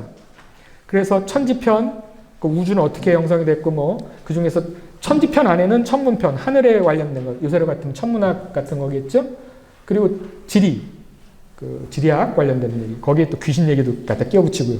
예, 우주, 천지에 관련된 사항이라고. 그다음에 인간에 관련된 거에서는 그 학문, 그 다음에 의례가 요새로 치면 이제 문화적인 거니까, 그 다음에 사람 간의 관계, 친속편 등등 이렇게 쭉, 그 다음에 국가적인 시스템 관련되는 부분들 쭉 나옵니다. 경사편, 이거는 유교 경전 관련되는 거하고 역사적인 지혜를 모아놓은 거죠. 만물편, 시문편, 좀 문학 관련된 거고요. 만물편은 여러분들이 이제 알고 있는 동물학, 식물학 이런 것들이죠. 드디어 분류 체계가 이제 원래는 분류 안 했는데 이 제자가 스승이 돌아가시고 나니까 이걸 분류를 해가지고 성어사설 유선으로 해놓으니까 이용 가능해지는 거죠. 분류가 되니까 지식이 된단 말이에요. 이런 것도 볼 수가 있습니다. 이게 이루어지는 거예요. 조선 전개는 없던 것들입니다. 이거는 지금 제가 그냥 사례를 보여드린 건데 그냥 한번 참고하시고요. 조선시대 지봉유술, 대부동, 운무군옥부터 시작해가지고 뒤로 갈수록 자세해지죠. 뒤로 갈수록 저기 지금 잘 안 보이는데요. 대동, 운무군옥부터 지봉유설, 성어사설, 유선 등등, 오지연문, 장전상고 이렇게 유설인데 가면 갈수록 자세해지죠. 풍부해지고 지식을 많이 쌓다 보니까 눈덩이처럼 부풀어오는 효과가 납니다. 자, 이런 게 이루어졌고요. 그 다음에 이런 형태의 지식이 구성이 되기까지, 그러니까 일단은 박학적인 관심이 정교해져서 분류체계를 이루는 지식화되는 그 양상, 정보가 지식화되는 양상까지 갈 때 주로 루트가 어땠냐면 아까 미리 말씀드렸습니다. 연행사를 가가지고 외교사절로 가면서 선진 문물, 그 타국의 문화들을 접하고 오는데, 근데 그거 아무나 책을 살 수 있나요? 돈이 있어야죠. 저같이 가난한 학생은 죽어라고 과외를 해가지고 돈 모아가지고 다 책 사는 거죠. 근데 이사하기도 힘들고 책에서 냄새도 나고 그러니까 와이프가 애가 태어나고 나니까 유해물질 만든다고 막 욕하고 그랬어요. 책 사고 책 쓰는 게 제 직업인데. 자, 근데요, 이게 연행 외계사를 하다 보니까 직접 가서 눈으로 보고 거기서 무슨 망원경이라든지 안경 이런 거 이미 조선에게 다 들어옵니다.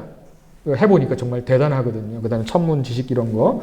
그게 이제 서학이라고 하는 형태로 들어오죠. 딸려서 천주교도 들어옵니다. 서학이라는 형태로. 뭉친 채로. 근데 그때 접했을 때 주로 가는 사람들이 누구라고요? 엘리트들이라는 말이에요. 중인들도 전문 지식 기술 관료들이잖아요. 그들이 가가지고 보고 배우는데 특히나 거질의 책을 살 수 있는 건 누가 살 수 있을까요? 요새로 치면 재벌. 그 사람들만 거질 여기서 여기까지 다 주세요. 이렇게 되는 거니까. 그렇게 가져와야 되기 때문에 대표적인 게 나중에 하게 될 그 서유구, 아까 임원경제지라고 얘기했죠? 이 달성서시 문중이라든지 이게 대표적인 겁니다. 이런 몇몇 문중이 있어요. 그러면 나머지 사람들은 그 집 문중해가지고 빌려보든지 이래야 되는 거예요. 아주 그냥 콜렉션을 엄청난 거, 사고전서 같은 거 사놓습니다. 보통 국가에서나 갖고 있는 거거든요. 고금 도서 집성이나 사고전서 같은 거. 정조도 그거 파견해서 그 나왔는지 보아라, 물어보게 하고 나왔으면 사! 이렇게 되는 거거든요. 근데 그거를 해요.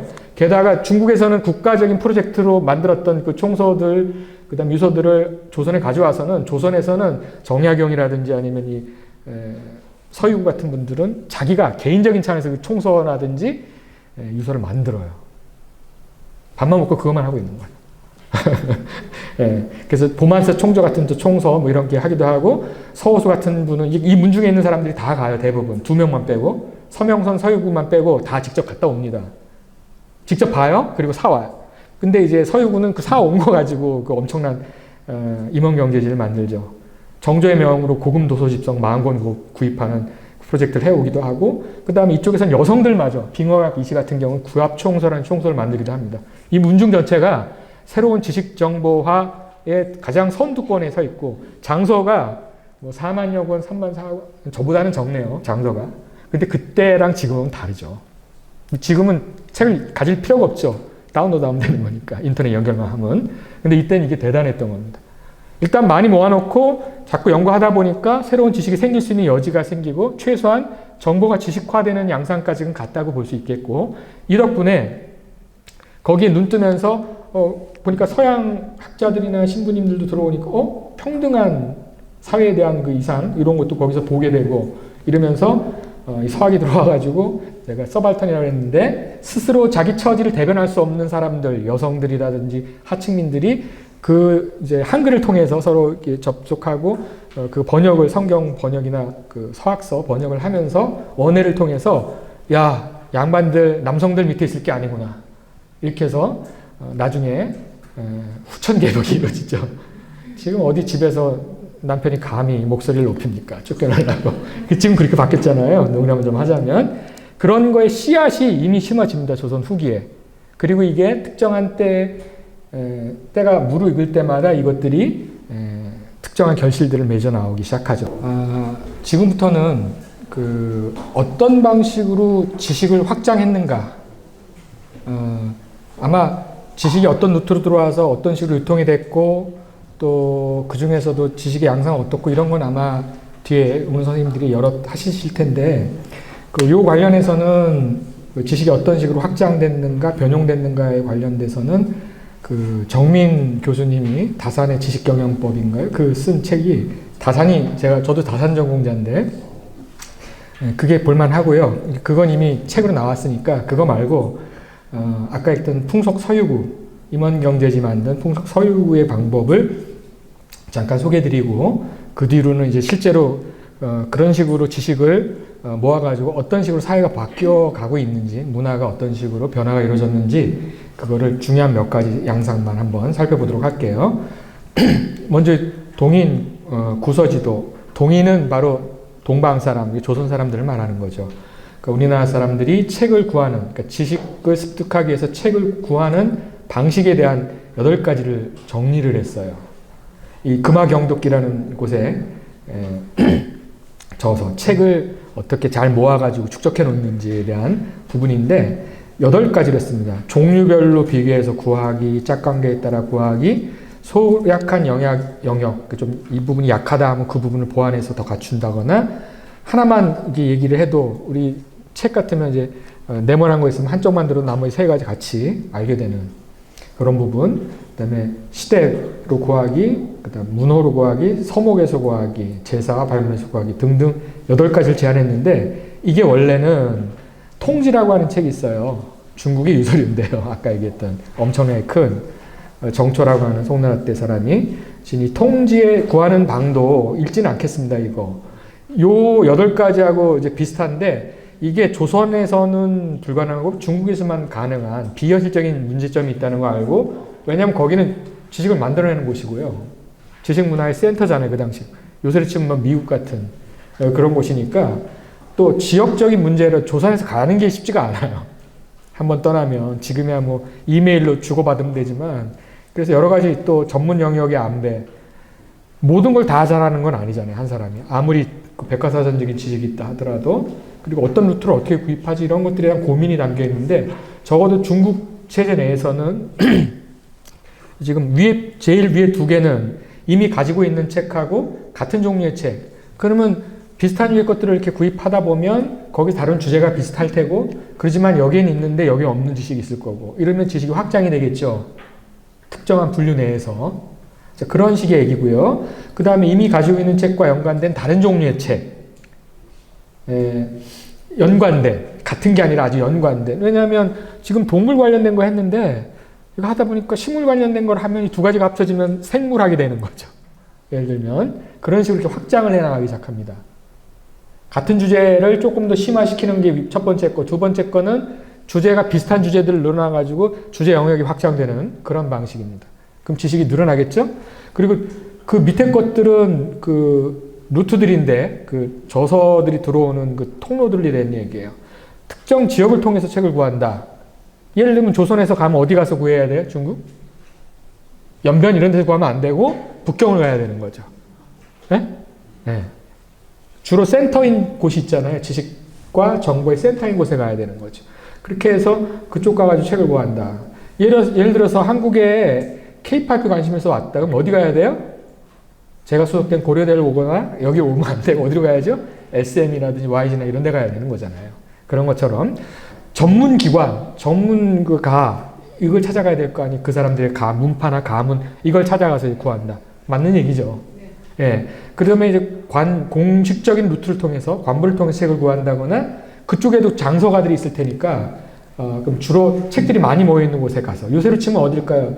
개인 장서가가 아니라 대학 도서관이나 제일 큰 곳에 가시거나 아니면 인터넷에서 가장 큰 그 엔진들, 서치 엔진들에 들어가서 검색하시면 되는 거죠. 우리나라 같으면 국립중앙도서관 같은데, 국회도서관 같은데 가면 됩니다. 그리고 이제 그거 말고 개인적으로, 사적으로 구할 땐 개인 장서가 정말 책이 많이 갖고 있는 사람들, 거기에 가서만 볼 수 있는 것들이 있거든요. 그런 루트로 구한다. 또 대대로, 혼자 갖고 안 되니까 대를 이어서 지식을 하는. 그래서 지식을 수집하고 축적하는 종류, 통류, 방식들에 대한 얘기를 가지고 이 통계에 있는 거를 이 사람이 서유구가 임원경제 중에 이운지에다가 이걸 인용을 해요. 그래놓고 이거가 조선사정에 안 맞는. 왜냐하면 중국은 자기네들끼리 왔다 갔다 할 수 있지만 우리는 허락을 받아야 되잖아요. 황제에, 중국. 그러니까 아무 때나 갈 수 있는 게 아니거든요. 그래서 이렇게 바꾸는 거예요. 조선 실정에 맞게. 뭐가 일어난 거죠? 아까 얘기했지만 분류 체계하고 그 다음에 뭐가 일어나요? 자기 현실에 맞게 그걸 자기 생각이 들어가고 재활용하고 이제 지혜가 발휘하기 시작하는 거죠. 새로운 양상이. 이런 것들을 해서 이런 것들에 근거해서 이 사람도 구했고 그렇게 구한 결과는 나중에 임원경제지라고 하는 그 조선 최고의 백과사전이라고 불리는 그 책으로 구성이 됩니다. 자, 그럼 요거 하나하나 해봅시다. 먼저 한자는 읽지 않을게요. 종류별로 비교해서 구한다는 거는 그 사고전서가 있는데 그 사고가 뭐냐면 네 가지 분류에 따라서 모든 거를 분류 체계를 만든 거예요. 경사자집. 경이 뭐냐면 아까 제가 했던 공자활, 맹자활 하는 유교 경전들만, 불경은 아니고요. 유교 경전만 경이에요. 사서삼경. 그리고 사는 역사책이죠. 이 현실이 어떻게 변화했는지를 아는 거고, 경은 이상을 담고 있죠. 이렇게 살아야 된다. 그쵸? 개인적으로나 사회적으로나. 그리고 자라고 하는 건 이제 노자, 묵자 뭐 이런 것들이 사상가, 유가 아닌 다른 사상가. 뭐 특별한 좀 볼만한 건 있지만 자칫 잘못하면 이단으로 갈 수 있는 유교에서 좀 뭐랄까요. 라이벌에 해당하는 그런 것들이 되고 특별한 분야의 전문가들인 경우가 많죠. 집은 문집을 얘기합니다. 그래서 경사자집 순서대로 하고 그 안에서도 또 다른 분류가 이제 적동이 되는데 요거 별로 이렇게 살펴봐가지고 모으는 걸 요 분류 체계대로 다 집어넣는데 내가 요번 그 연행 갔을 때는 돈을 많이 투자해서 경 쪽은 많이 있는데 야, 사 쪽이 좀 약해. 그러면 내가 현실이 대응할 때 대응하는 방책을 구할 때 좀 약하지 않을까? 사 부분을 그럼 집중적으로 다음엔 사와야겠구나. 안 되면 그 정식 루트로 안 되는데 그쪽에 알고 봤더니 사가 주로 모여있는, 역사책이 주로 모여있는 전문 장서가가 있다더라. 돈 더 줄게요. 파세요. 이렇게 되는 거죠. 이게 그런 얘기예요. 그래서 분류 체계를 고려해서 비교 검토를 해보고 상대적으로 요 부분이 약하네. 이러면 그 부분을 보완하도록 집중 투자를 해서 가져오는 거죠. 이거 왜 하느냐? 치우친 지식이 되면 안 되잖아요. 이상도 있어야 되지만 현실에 대한 판단 능력도 있어야 될 것이고 자기 아닌 다른 관점인데 뭔가 귀 기울여 보거나 눈여겨 볼 만한 대목이 있을 수도 있는 거니까. 그리고 또 수많은 사람들이 만들어 놓은 그 지혜들이 담긴 문집 같은 것도 있을 수 있으니까 다 필요한 거죠. 한 부분이 부족하면 안 되니까 그들의 관점에서는 그 정보를 지식화하는, 체계하는 그 총체성, 체계성도 고려하고 이것과 이것의 더는 다른 부들 간의 연계성도 고려하는 거죠. 그럴 때 지식이 힘을 갖거든요. 경전적인 이성, 경에 있는 그 이상만 갖고 실제 현실을 모르게 되면 하나만 얘기하기 좋거든요. 이상은 높은데 현실에 전혀 안 맞는. 이해가 되세요? 요새로 치면 그렇게 되는 거예요. 그러니까 저같이럼 르네상스적인 지식을, 저는 수학과 출신입니다. 문과 출신이 아니에요. 이과 문과 겸용했고 조선시대 하다가 현대 하다가 경전 이거 아까 자활 이거 하다가 뭐 뮤지앙슨의 어떤 이런 거 하고 왔다 갔다 하잖아요. 우스갯소리 하는 거고 자랑하는 게 아니라 이렇게 되다 보면 전혀 그쪽 전문가들 이쪽 전문가들하고는 다른 새로운 얘기가 나올 수 있거든요. 이런 걸 고려한다는 뜻입니다. 요새에 적용한다면 이런 뜻이에요. 자, 그 다음 짝에 따라서 관계에 따라서 짝관계에 따라서 구한다는 게 뭐냐 하면 주역 같으면은 왕필하고 정연 또 상수역학이냐 의리역학이냐가 달라요. 주역에 대한 주석의 그 방식이 다르거든요. 접근 방식. 근데 한쪽만 치우치다 보면 저쪽을 모르게 되잖아요. 똑같은 주역에 대해서도 견해가 다르고 접근 방법이 다른데 그럼 그걸 내가 그 중에서 어느 걸 선호한다 하더라도 일단은 알아야 될 거 아니에요. 그래서 이건 이런 장점이 있고 다른 장점이 있는데 난 그 중에서 이걸 취해야지. 이게 판단이 쓰거든요. 균형 있게. 시경 같으면 이제 관련되는 주석이나 이런 것들이 이런 사람들이 있고 각 경전마다 있고 또 각 역사 그것마다 주석을 다 붙이는데 그 주석들이 다양하게 있습니다. 시대마다 다르고 다 달라요. 그래서 그걸 균형 있게 다 모아야 된다. 그래야 비교하는 안목이 생긴다. 학문의 기본이 뭐냐면 비교예요. 분류 체계하기 전에 먼저 비교할 수 있어야 되거든요. 유명한 말이 있습니다. 하나만 아는 자는 아무것도 모른다라는 게 서양의 유명한 격언 같은 거예요. 여러분 종교에 대해서 알고 싶다 하는데 천주교만 알고 기독교 몰라요. 또는 천주교만 알고 불교 몰라요. 종교 아는 사람일까요? 천주교는 잘 알지. 종교는 모르는 거죠. 비교를 해야 종교라는 범주 전체에서 이런 특징도 있고 이런 특징도 있는데 그러니까 천주교는 신이 있는데 여기 신이 없구나. 뭐 이런 걸 찾아낸다거나 비교해야게 나오죠. 천주교만 알고 있는 사람은 종교는 신이 있어야 되는 거예요. 근데 보니까 유교나 불교는 신이 없네. 이거 종교 아니네. 이렇게 되는 거죠. 착각이죠. 그건 자기의. 그러니까 그런 걸 위해서 비교할 수 있는 균형 있는 지식에 그 다음에 자기 지식이 상대화가 됩니다. 겸손해져요. 그러면서 확장이 일어나는 거예요. 자, 이게 그런 얘기고요. 세 번째 거, 소략한 영역을 갖춘다. 기존의 책에서 다루고 있는데 이 부분이 약해, 이 책은. 그러면 그 부분을 갖다 보완하는 얘기를 다른 데서 이제 찾아서 보완을 해야 되겠죠. 그러니까 자기 갖고 있는 지식이나 정보의 내용이 좀 한쪽이 좀 약하다 싶을 때는 그걸 보완하거나 심화할 수 있는, 그러니까 지식의 확장, 지속성을 고려한 범위 확장의 노력들을 해야 된다는 얘기고요. 요새 말로 하면 세 번째 거일반삼이고 모서리 하나 들면 나머지가 따라 올라오겠죠. 근데 같이 묶여서 언급되는 책이나 학자가 있어요. 아까 얘기했으면 뭐가 있을까요?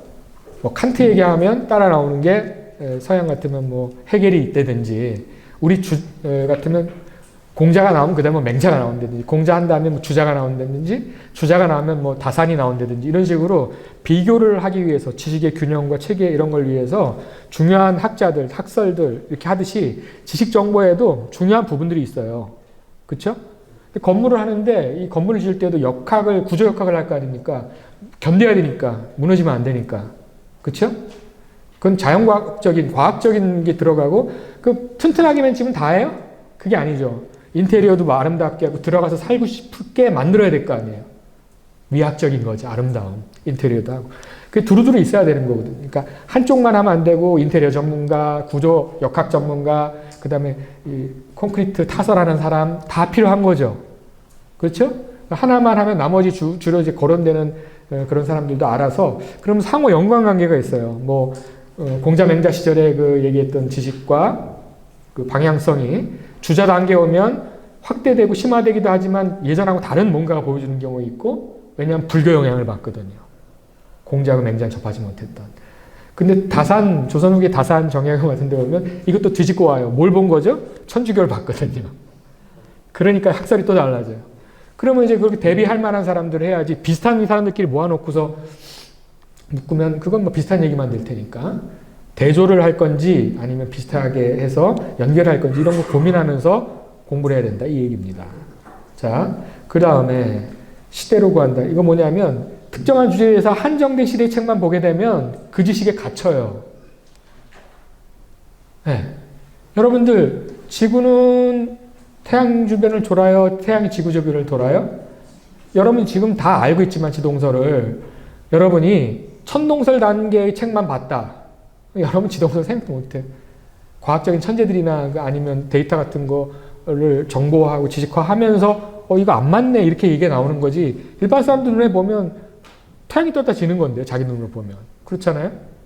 밖에 나가서야 볼 수 있는 건데 못 벗어난다고. 그래서 시대적인 한계를 벗어나려면 특정 시대에 한정된 지식 갖고는 안 된다 얘기를 하는 거예요.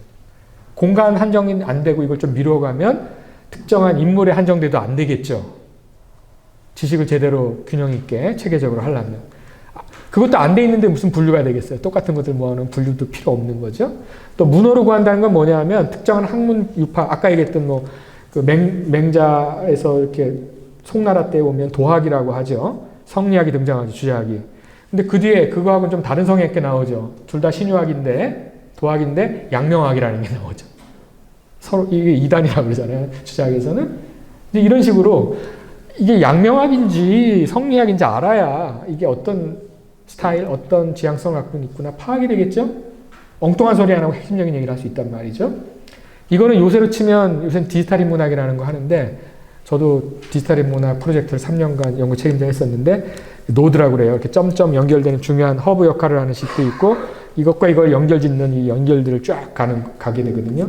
요새로 치면 네이버에 여러분들 검색어 집어넣으시면 검색 주제어를 집어넣으면 키워드, 주제어 검색을 하면 연관어들이 쭉 뜨죠. 그 연관어들이 노드들이에요. 이 지식에서 이 지식으로 넘어가는 것들이 중요한 게 어떻게 연결되는지를 이제 파악을 해서 아, 이게 중요하구나 하는 걸 파악을 하게 돼요. 그러면 중요한 출처도 파악이 되고 어느 지식에 선택과 집중할지 뭐 이런 것도 되겠죠? 다 보고 있는데 이류학자, 삼류학자 책을 보고 있으면 안 되잖아요. 제일 핵심적인 사람, 인류학자 책을 봐야 훌륭한 거죠. 제대로 파악을 하죠. 아니면 곁다리 잡는단 말이에요. 여러분들 1타 강사한테 가야지 2타, 3타 강사로 가면 안 된단 말이죠. 쓸데없는 것만 가르치니까. 자, 서목의 소각이라는 건 뭐냐면 이게 책이 너무 방대하게 그 집대성을 하다 보니까 아까 얘기했듯이 사고전서, 총목, 제호 같은 거를 참조하지 않으면 도대체 뭘 봐야 되는지 알 수가 없게 됩니다. 그래서 이런 서목들 정리해 놓은 거, 요약하고 해제해 놓은 그런 책들이 필요하게 됩니다. 그러니까 무슨 언론에서 소개를, 서평을 쓴다거나 책에 대해서 해설을 한다거나 이게 어떤 내용을 담고 있어야 하는 그런 게 필요한 거죠. 이걸 아예 그 업으로 삼아서 하는 사람들이 있죠. 에듀테이너라고 하는 학원 강사 선생님들이 그런 거 잘하죠. 새로운 지식을 못 만들어요, 이분들은. 근데 뭘 하냐면 재미나게 핵심적인 것만 딱 뽑아서 넣어주죠. 시험 잘 보게. 그러니까 창의적인 인재가 안 나와요.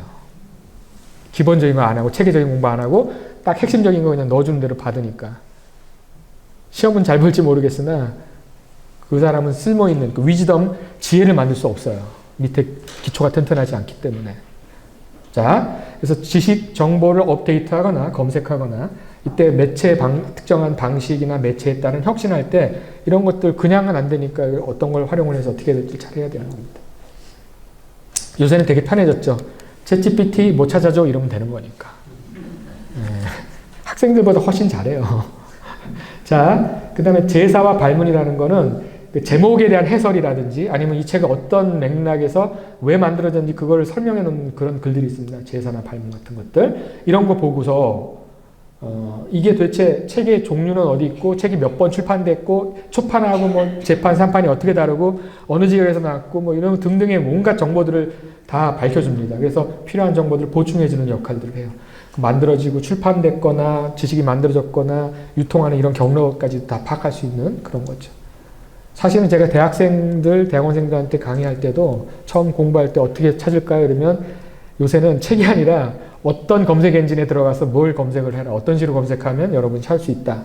또는 책을 보면 뒤에 인덱스라고 하는 색인, 거기 주요한 주제들이 나와요. 또 제일 뒤에 보면 비블리오그래피, 참고문헌이 있죠.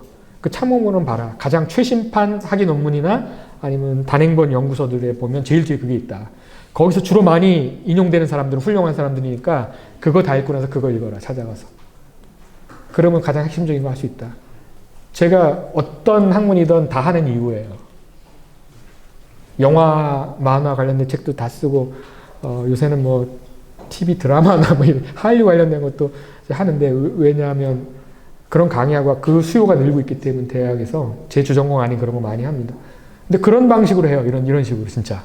그렇게 찾아서 뭐가 핵심적인 문제구나 그러면 요걸 가지고 내가 해봐야지 이렇게 해서 시간 절약을 한단 말이에요.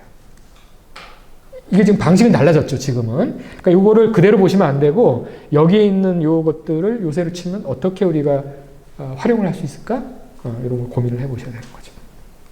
자, 이렇게 지식을 얻는 방식에 대한 얘기를 해봤고요. 이제 지식이 사회를 어떻게 조선 후기 사회를 문화를 어떻게 바꿨느냐 요거를 이제 짧게 살펴보도록 하겠습니다.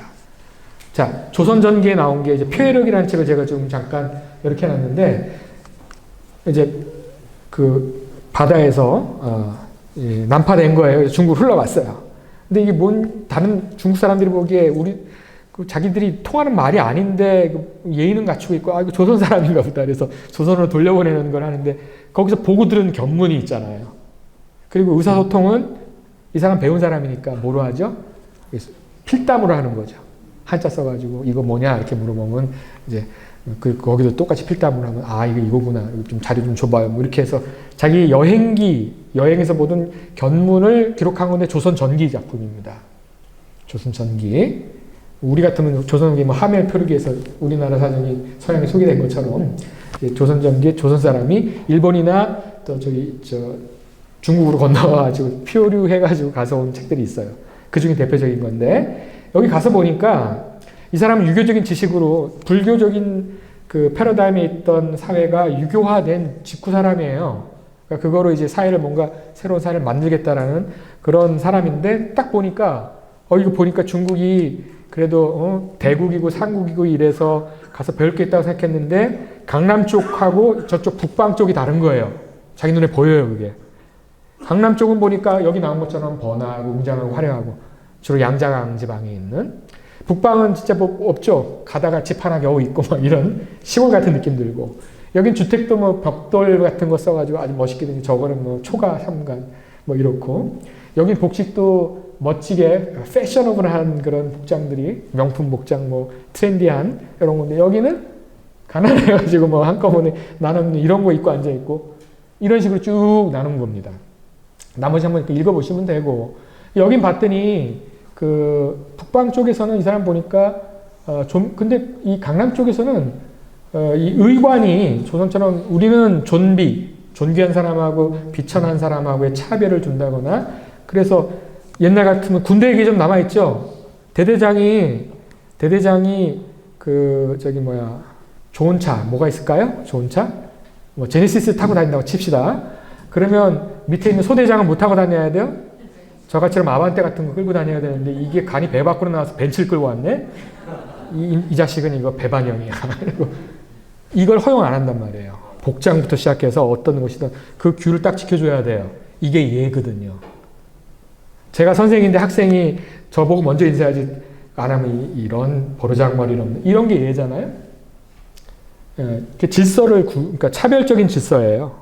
높낮이가 있는 위계 질서.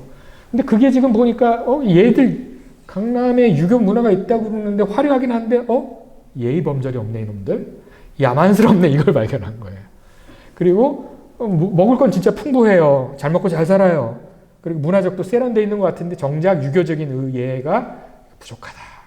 이걸 느꼈는데 정작 여기 좀 시골에 뭐 짐승처럼 사는 것 같은데 문화적으로도 별로 세련되지 않고 거칠고 야만처럼, 뭐 여기 문명 야만 같은데 이 사람들은 이런 것 같기는 해도 이 사람들은 보니까 생각했던 거하고 달리 싸납고 사람들끼리 서로 싸우고, 야 이건 진짜 야만이다, 이렇게 지금 관찰을 한 거죠. 여기는 그래도 예의는 좀 부족하나, 그러니까 예의는 확실히 조선이 더 뛰어났나 봐요, 이 사람 보기에. 근데 여기는 진짜 짐승 같은 놈들이고, 이건 그래도 인간 꼴은 하고 있는데 심지어는 부러운데 부러우면 지는 거다, 이런 식의 생각은 드는데 그래도 우리가 정신적으로나 문화적으로는 훨씬 더 앞서 있어. 근데 부럽다, 이런 마음이 교차하고 있는 반면에 여긴 볼 거 없는 거죠. 약탈꾼들, 뭐 사진자, 도둑자 뭐 이런 식으로만 지금 몰아붙이고 있잖아요. 왜냐하면 이거는 한족이 아니고 비한족 북쪽에 있는 거니까. 이런 식으로 경멸하고 있고, 이쪽은 부러우면서도 호감을 갖긴 하는데 약간 좀 문제가 있네, 이런 정도였는데, 요게 조선 후기로 이제 가면 조선이 실제 그래요. 북쪽은 저쪽 아까 똑같은 민족들이 섞여 살잖아요. 그러다 보니까 무속이라든지 샤먼들 전통도 강하고 비유교적이고, 보니까 짐승처럼 유목민들 하는 그런 게 그들이 있거든요. 그리고 남쪽은 뭐 이렇게 영남이 됐던 호남이 됐던 기호지방이 됐던, 여긴 유교적인 문명에 의해서 세련되게 예의범절을 실천하는, 그러니까 문화적인 자부심, 우린 그래도 중화의식이 있고, 근데 얘네는 중화의식은 있는 것 같았는데 명나라가 망하는 즈음 되고 나니까 이제 그것도 안 되는구나, 나라가 망해가니까. 잘 먹고 잘 사는지는 몰라도 문화는 우리가 앞서, 뭐 이런 식의, 우리가 작은 중화다. 중화라는 말은 우리가 문화민족이라는 뜻이에요, 세련돼. 얘네는 그게 없어지고 있다, 이런 식으로 자부심도 갖고 했다고 합니다. 근데 여기 조선 후기로 가면 어떻게 되느냐는 이게 달라져요. 여긴 지금 내가 쓰지 않았습니다만, 조선 후기에 그 중국으로 가는 연행사들의 뭐 기록이나 이런 거 딱 보게 되면 새로운 걸 발견해요. 뭘 발견하냐면, 얘네는 점점 더 강남지방 한족들은 더 잘 먹고 잘 살게 되면서 물질 위주로 갑니다. 경제가 발전하니까. 그리고 위아래 구분이 없는 거죠. 이 보수적인 관점에서 보면, 이거 뭐, 상대하려고 그러네? 일반, 그러니까 요새로 치면, 재벌은 대단한 거잖아요? 정권은 짧아도 재벌은 오래 가잖아. 이게 순서가 바뀌어 있는데, 그 당시만 해도 조선시대에는 상인은 아까 얘기했죠? 일반 농민보다 밑에 있는 거거든요. 어디 같이 저기를 하게 되겠습니까? 근데 그런 상대인데, 그런 문화는 발전되어 있는데, 상인 문화 같은 거. 엄청나게 발전합니다, 진짜, 강남 쪽은. 근데, 부럽긴 하지만, 잘 먹고 잘 살긴 하지만, 여전히 이런 물질에 대한 욕망이 강하면서 여러 가지 사회 문제가 있다. 이렇게 판단을 해요. 정신적인 건 쟤네 못 배울 거야. 이제는 중화, 세련된 건 이제 한족은 이제 없고, 우리나라만 중화구나. 이렇게 됩니다. 이걸 가지고 학자들은 조선 중화주의라고 이제 해석하는 학자도 있는데요. 어떻게 보면, 그거 뭐라고 그러나요? 정신적인 혼자만의 승리? 뭐 이런 식의 느낌도 좀 들리긴 합니다만 사실은 제대로 모르는 거죠. 왜냐하면 자기 시선으로 보는 거예요. 유교적인 틀에 갇힌 자기 시선으로 보는 그런 문제가 있습니다. 하지만 이쪽 같더니 북방이 이제 달라져요. 여전히 못 살고 있고 짐승 같긴 한데 북방에 사는 사람들은 그래도 인정은 있네. 인간다움이 있다. 그 다음에 사람들이 질박하네. 여긴 세련돼 있긴 하지만 형식으로는 뭐 이럴 데 없는데 뭐 굉장히 패션 넘치는 서양의 이걸 본다고 생각을 해보세요. 그러나 정신적으로 썩었어. 저것들 마약하고 뭐 이런 식으로 얘기하는 때 비하할 때 그 느낌을 여긴 가졌는데 여긴 그게 아니라 그거랑 비교해 봤을 때는 이 사람들은 그래도 질박하네. 사람들이 좀 정도 있고 예전에는 짐승이라고 했던 사람들에게서 뭘 발견하냐면 인간다움을 발견을 해요. 그게 바뀌어요. 조선 후기에 가면. 여행 갔다 오면서 그게 바뀌어요. 왜요? 많이 배웠거든 이제. 오고 가고 견문도 넓어졌고 자꾸 쌓이다 보니까 책도 보고 자꾸 접하다 보니까 우리가 짐승처럼 본 게 짐승처럼 보는 게 아니라 그들의 문화를 이해를 못한 부분도 있구나라는 타문화에 대한 자각 같은 게 생기고 자기 문화를 이제 객관화하는 그래서 일본 놈들은 쪽발이 이렇게 하다가 저쪽은 떼놈 이렇게 부르던 그것이 그들 문화의 장점을 발견하기 시작하는 게 조선 전기하고 다른 겁니다. 왜요? 유통과 교류가 계속 이루어지고 있고 그쪽에서 책들이나 문물이 들어옵니다. 우리나라에서 건너간 것도 있어요. 일본 같은데 퇴계이황의 그 저설들이 건너갔고 뭐 불교도 그쪽에 건너가기도 했고 와서 달라고 막 애원했으니까 조선시대에 또 종이보관 같은 거 이제 건너갑니다. 예를 들면 이런 식으로 간 경우는 있는데 주로 들어와요. 들어오는 게 더 많습니다. 실제로는. 자 이렇게 외교나 상업 교류로 인한 여행 그걸 따른 견문과 서적으로 인한 인식이 변화가 일어난다. 요새 말로 하면 잡복 증세. 자기 스스로 나 만족해, 나 훌륭해 이런 자기 자아도취적인 생각에서 벗어나고 내 문화가 갖고 있는 한계를 보거나 그럼 상대화되는 거죠. 우리 문화가. 그리고 상대 문화를 내 잣대로 들여봐가지고 이거 짐승 같은 놈들 이런 물질적인 욕망에 사로잡혀 있는 둘 다 그냥 모두로 가다가 그게 장점도 있네? 이런 식으로 객관화하는 형태가 벌어집니다.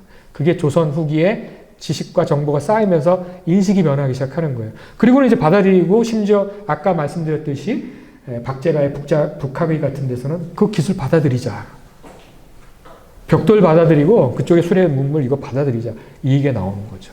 그런데 이제 한편에서는 여전히 보수적인 유교 지식인들은 그 물질 문명 그 기술에 실은 정신이 딸려오기 때문에 그렇게 되면 우리가 중화 세련된 문화 민족에서 이 같은 짐승 같은 오랑캐 같은 짐승 같은 수준으로는 전락해 안 돼. 이러면 위정척사 운동이 되는 거죠. 여러분 알고 있는 보수주의가 이제 딱 걷어 잠그자 이런 식이 되는 겁니다. 자, 지식과 정보 그리고 견문 그러니까 여행을 가가지고 교류를 하면서 직접 본 거 또는 간접적으로 책을 통해서 본 게 사람들의 인식을 이렇게 바꿉니다. 그게 쌓여 있다가 그게 뭐 타율적이든 자율적이든 그 거대한 충격이 왔을 때 확 바뀌어버리는 거죠. 그게 연속적으로 그렇게 돼 있었으면 격변하지 않고 단절이 일어나지 않았을 때 바뀌었다면 또 다른 얘기가 됐을 때 우리는 일제시대 때 거치면서 완전히 단절되고 또 6.25 전쟁 거치면서 이게 완전히 바뀝니다. 그런 데서 격변이 일어나죠. 자, 요거 한번 보시기로 하고요. 자, 그러면 견문 지식이 확대되고 인식이 어떻게 객관적으로 전환이 했느냐 하는 걸 그 다음에 타문화에 대한 공감적인 이해가 드디어 들어가기 시작해요. 저 짐승 같은 놈들 이렇게 하다가 장점도 있네 이런 발견들이 일어나는 거죠. 자 기본적으로 조선 상하, 귀천, 존비, 내외는 남녀 관계 얘기하는 겁니다. 장유, 나이 많은 사람과 어린 사람들의 구분. 이게 뭐죠? 여러분이 알고 있는 삼강오륜이잖아요. 이게 철저했거든요. 이게 예의 범절이고 이게 문화라고 생각했는데 도덕적인 윤리관계죠. 근데 그게 없으니까 다 오랑캐인 거예요. 잘 먹고 잘 살던 뭐 못 먹고 못 살던 그 눈으로 보다가 지금 이의만이나 유원술 같은 조선의 관리들이 청나라로 갔을 때 노비야 보니까 노비랑 주인이 같은 식탁에서 겸상하고 있는 거예요. 어디 이 양반하고 지금 하인하고 같이 먹는 이렇게 되는 거죠. 깜짝 놀란 거예요. 왜요? 자기들은 이게 옳다고 생각한 거거든요. 그러면 이 사람들을 갖다가 만약에 요새 현대의 대학에 갖다 놓으면 큰일 나겠네. 어디 스승의 그림자도 밟지 말아야 되는데 하이 미스터 박 이렇게 되고 막 이렇게 돼버리니까 이게 큰일 날 일이잖아요. 어디 이렇게 함부로 불러요. 스승의 이름 못 부르는 거거든 이렇게. 근데 그러니까 생각을 해보세요. 시간과 공간의 그 맥락을 탈각시키고 떨어뜨려가지고 전혀 다른 시간과 공간의 맥락이 들어가면 오해하기 정말 좋거든요. 그게 경험이 쌓이다 보면 자기 문화가 갖고 있는 거 상대화할 줄 아는 마음의 여유가 생깁니다. 익숙했던 걸 낯설게 보기 시작하고 낯선 걸 자꾸 보다 보니까 익숙해져서 드디어 이해가 되기 시작하는 거예요. 네? 이게 중요하다. 자, 그리고 이제 식탁 예절부터 시작해가지고 이 짐승 같은 놈들 이래서 풍속이 타락했구나. 인간이 금수 전락했구나. 백성들이 이렇게 어리석은 백성이 됐구나. 그러니까 위아래도 구분도 안 되는 이런 놈들. 그리고 명분에 따른 검소하게 살아야 되는 거. 그러니까 아까 얘기했죠. 대대장이 베니시스 타고 다니면 소대장은 벤츠가 아니라 저같이럼 아반떼 따야죠. 계급이 그러니까. 돈 있다고 그렇게 하면 안 되는 거예요. 이런 식의 인식이 갇혀 있는 거죠, 아직은. 근데 그게 좋은 점은 뭐냐면 사회 안정적인 시스템을 그대로 가져가기엔 정말 좋아요. 근데 변화는 없죠. 이런 부분을 한번 생각해 보세요. 자, 그러니까 그리고 그러면서 보니까 또 부럽긴 한데 잘 먹고 잘 사니까 돈이 많잖아요. 그리고 물질이 풍부하잖아요. 특히 강남 지역은. 부럽긴 한데 저것들은 돈밖에 몰라. 혼자 정신적인 승리, 자신만의 정신적인 승리 해본들 부럽죠. 잘 먹고 잘 사는데. 이런 부분이 있어요. 이게 유교의 나라이기 때문에 아마 생긴 문제이기도 할 것 같습니다. 우리는 뭘 추구했냐면 장점이 있습니다. 우리나라 문화도. 뭐냐면 그 중국의 자금성 갔다 와 보셨어요? 어마무시하게 크죠. 그 일본은 축사정적인 일본인이라서 예전에 이효령 선생님께서 얘기를 하셨는데 그 일본의 일면만 본 거죠. 오사카성 가보세요. 우리나라 경복궁 딱 비교를 해보세요. 누가 더 큰가? 뭐가 축소지향이 일본이 훨씬 커요. 인구수도 많고. 일본은 이렇게 만만하게 보면 안 되는 건데 물론 이효령 선생님 맥락은 아주 이렇게 컴팩트하게 뭔가 물건을 만드는 그런 일본인들의 특성을 얘기한 건데 규모로 보면 일본의 우리 진짜 초라해요. 시골 보는 것 같아요. 자금성 보거나 오사카성만 봐도 화려하거든요. 건물이. 우리 건 왜 이렇게 소박하지? 라고 생각할 수 있겠죠. 작다. 일단 건물 규모가 작다. 소박하다. 저쪽은 세련됐다. 화려하다. 크다. 중국이든 일본이든. 자, 그건 뭐예요? 물질적인 관점이나 경제적인 그 규모나 이런 게 그런 거를 뒷받침해주고 있는 거고 이쪽은. 우리 관점은 뭐죠? 여민동락이지. 이런 거 큰 거 지으려면 질 수는 있어. 근데 백성들의 피고름을 짜내야 되거든. 백성들하고 함께 살아야 됩니다. 그러니까 그 임금이라고 해서 백성들이 다 가뭄을 굶고 있는데 저기 혼자만 난 임금이니까 자기 혼자만 그래도 나 하루에 5끼씩 먹어줘야 돼. 뭐 이런 식으로 하면 안 되죠. 그러면 가만히 둬요. 신하들이 성리학을 무장하기 때문에 전하 이러시면 아니 되옵니다. 노노의 군자는 식무구포라 하였습니다. 먹을 군자는 먹되 배부를 때까지 처먹지 않습니다. 너 처먹는다는 얘기죠, 임금. 그만 처먹어라 이 얘기거든요. 왜냐하면 임금이 욕망의 노예가 돼버리면 그 욕망을 이루기 위해서 백성들의 그 피고름 짜내거든요. 거기에 가치를 둔 거예요. 그렇게 안 만들어. 그럼 얘기 달라지는 거죠. 규모가 작다? 소박하다가 약점이나 단점이 아닌 거예요. 그 경우에는. 근데 이게 그러니까 서로 문화가 다르구나. 장단점이 다 있는 거죠. 화려하고 규모가 있으니까 이제 그런 시스템을 하려면 그런 게 진짜 필요하니까 한 거고 우리는 그거에 비해서 작으니까 대신에 백성들하고 함께하는 음악도 여민락 같은 거 듣고 백성들하고 함께하고 백성들이 굶을 때 같이 굶어주고 심지어 민주주의 사회가 된 이 자유민주주의 사회는 이때도 백성들이 뭐 잘 먹고 잘 살지 못하는 경우가 있으면 임금이 혼자 그런 거 하면 욕 얻어먹죠. 그게 그 전통이 남아있는 거죠. 꼭 나쁜 건 아니잖아요. 그렇죠? 하지만 내게 그게 맞다고 해서 상대 거를 나쁘다, 심지어 금수 같은 못한 놈들이다 이렇게 하면 안 되죠. 금수 같은 못한 놈이라고 도덕적인 판단을 하게 되면 그 다음에 기술 뭐 이런 거는 생각이 없어요. 왜냐하면 그 기술 만들려면 수많은 투자가 이루어져야 되고 그럼 백성들의 또 등골을 뽑아가야 되고 이렇게 되는 거 아니에요. 근데 재밌는 건 한국은 그래도 교육에 대한 관심이 커서 전부 등골 브레이커잖아요. 제가 대표적이죠. 가난했는데 학교를 좋은 데 가니까 얼마나 힘들었겠어요.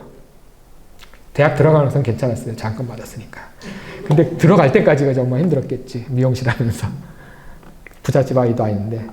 책은 보고 싶어 하니까, 뭐, 그럼 없으니까 친구 집 가서 보고 이러는 식인데, 그런 것들 한번 잘 생각해 보세요. 그러니까 문화가 상대적으로 갖고 있는 장점과 단점이 실은 장점이 단점의 원인이고, 단점이 그것 때문에 장점이 생기는 거예요. 그 빛과 그림자를 다 봐야 되는데, 그 시각이 조선 후기에는 이제 생기기 시작한다 얘기입니다. 네, 그 얘기를 해드리는 거예요. 그래서 화려하고 세련된 강남의 한족 문화, 근데 동경할 만한 문화적인 수준, 경제적인 거 있지만 지나치게 사치하면서 왜냐면 다 잘 먹고 잘 사는 게 아니거든 보니까 잘 사는 놈들 여기 정경유착했네 이러고 이제 비판이 이루어지는 거죠. 조선은 언로가 열려 있는 그런 정론의 나라, 공론의 나라니까. 이건 오히려 북방에 있는 저 야만이라고 했던 사람들보다 이게 더 나쁜 놈들이네 이렇게 되는 거예요. 그런 거를 이제 그리고 그거에 대비해서 보니까 북방의 야만족이라고 했던 사람들 괜찮은 사람들이네 이렇게 새로운 인식이 생기는 거죠. 자 그런 게 벌어집니다. 그래놓고는 이제 그쪽에 있는 지식이나 이런 거 기술들을 얼마든지 받아들이는 거죠. 그게 다른 거구나. 도덕적인 부분하고 기술적인 부분은 달리 생각해도 되는구나. 이런 게 이제 북학파 같은 경우 그렇고 또 여기도 보면 이제 이규경의 오주 연문 장전산고라고 하는 책인데 풍속편 보면 자, 소박하게 먹는 그거 보고 칭찬해요. 야, 이놈들 오랑캐인 줄 알았더니, 욕망을 절제할 줄도 아네. 이렇게 되는 거예요. 새로운 발견이 일어나는 거죠. 강남에서는 저 오랑캐 만두 못한 놈들 이렇게 되다가. 그러니까 만주를 오랑캐, 짐승 만두 못한 놈들 이렇게 보다가 오히려 식세계, 여기 보이는 지금 식세계 욕망이라는 얘기 나왔죠? 강남 사람들의 그 풍부한 물자와 경제적인 발전, 상업 문화의 발전, 이걸 높게 평가 안 하고 이걸 오히려 더 높게 평가하는 그런 인식의 전환도 생긴 겁니다. 자, 술도 뭐 한 번에 많이 먹지 않고 뭐 이런 얘기를 칭찬하잖아요. 심지어 쪽발이라고 불렀던 원수였던 일본마저도 저 새끼들 나쁜 새끼들 막 욕하다가 가보니까 이거 그렇지 않네? 의목과 기물을 갖다가 돈이 있음에도 불구하고 화려하게 안 하고 간편하게 하고 일본 사람들 어떻게 간편하게 입는 그런 거. 그 다음에 소식하죠. 네? 막 우리는 이렇게 뭐 고봉으로 쌓아놓고 먹는데 얘네 그렇게 안 하고 돈이 있는데도 절제할 줄 아네? 야 이거 다시 봤네 이렇게 되는 거예요. 가서 실제 보니까. 그러니까 그들이 갖고 있는 문물이나 책도 수용할 왜냐하면 장점 발견했거든. 그런 인식의 변화가 일어나면서 그게 조선 후기에 수많은 심지어 중국이나 일본 같은 데 거쳐서 주로 중국이긴 하지만 서학서들 같은 게 들어올 수 있는 인식의 전환이 일어나고 있으니까 이미 그게 이루어진 겁니다. 자 그래놓고 보니까 또 일본은 또 장점 보세요. 상하 이게 딱딱 명령하면 딱 듣고 이러는 거예요. 야 이거 위아래 구분은 철저하네. 이놈들 정말 됐구나. 근데 조선적인 건 아니에요. 우리는 그렇지 않아요. 위에 사람이 잘못하면 밑에 사람이 그 잘못했다고 들이받는 게 의리예요. 한국인의. 선비의 의리예요. 왕이 잘못하면 도끼 들고 가가지고 꼽아놓고 이거를 내목 치든지 정치 똑바로 해라고 협박하거든요. 데모하잖아. 근데 일본은 그게 아니고 무조건 복종하는 거죠. 이거는 조직 문화거든요. 군대 문화 같은 거. 그런 거라는 얘기들. 여기 나오죠? 군법에 의한 것이 지 않을까라는 판단하는데 이게 지금 정확한 거죠. 왜요? 사무라이 나라니까 말 안 들으면 죽이거든. 조선은 선배 나라니까 말 안 들으면 네 말이 맞나 내 말이 맞나 따지자 이렇게 되는 건데 여기 그게 아니고 그냥 죽이니까. 이 객관화되기 시작하고 상대화되기 시작하니까 문화 간의 비교가 이제 이루어지는 거예요. 그럼 좋은 점은 받아들이고 나쁜 점은 우리가 좀 본받을 건 본받고 나쁜 점은 이게 떨궈내면 되는 거죠. 그게 소위 말하는 동도서기론입니다. 정신은 더 동양 거, 기술은 서양 거. 이렇게 되면 북학파가 되죠. 자, 이런 식으로 계속 이제 이어지는 걸 볼 수가 있어요. 자, 이게 가장 극대화된 게 임원경제지예요. 서유부에 여기 지금 보시는 이렇게 생기신 분이에요. 임원경제지 같으면 이제 농경사회였는데 드디어 상업, 유통의 문화가 이제 조선 후기에 보면 발전하기 시작해요. 그리고 그거에 따라서 중인이야 기술직들이라든지 돈을 모으기 시작합니다. 경제가 이제 풍부해지니까 그거를 기반으로 해서 양반 따라잡기가 일어나요. 그 양반이 하는 문화적인 행동을 이제 따라하고, 그 얘네들도 제사 다 지내고, 원래는 뭐 아버지 제사만 지내야 되는데, 심지어는 몇 대째 양반들처럼 제사 지내고 이래요. 원래는 금지되어 있는 거거든요, 그거. 그렇게 하면서 양반화 돼가기 시작합니다. 양반 숫자가 늘어요. 조선 후기에 되면 돈 주고 사기도 하죠. 전란 때 공을 세워도 신분이 바뀌기도 했으니까. 신분 상승, 사회 경제적인 지위가 올라갑니다. 대신에 양반 중에는 몰락한 양반들도 등장하기 시작하죠. 이러면서 사회가 변화가 일어나기 시작해요. 그 와중에 나오는 게 이거예요. 임원경제제. 근데 뭐 다른 게 많이 있는데 그 중에 좀 극단적으로 바뀐 거 한두 가지만 소개하고 넘어갈게요. 원래는 농경사회니까 유통이 잘 안 되고 그냥 여기서 만들면 여기서 자급자족하는 문제였어요.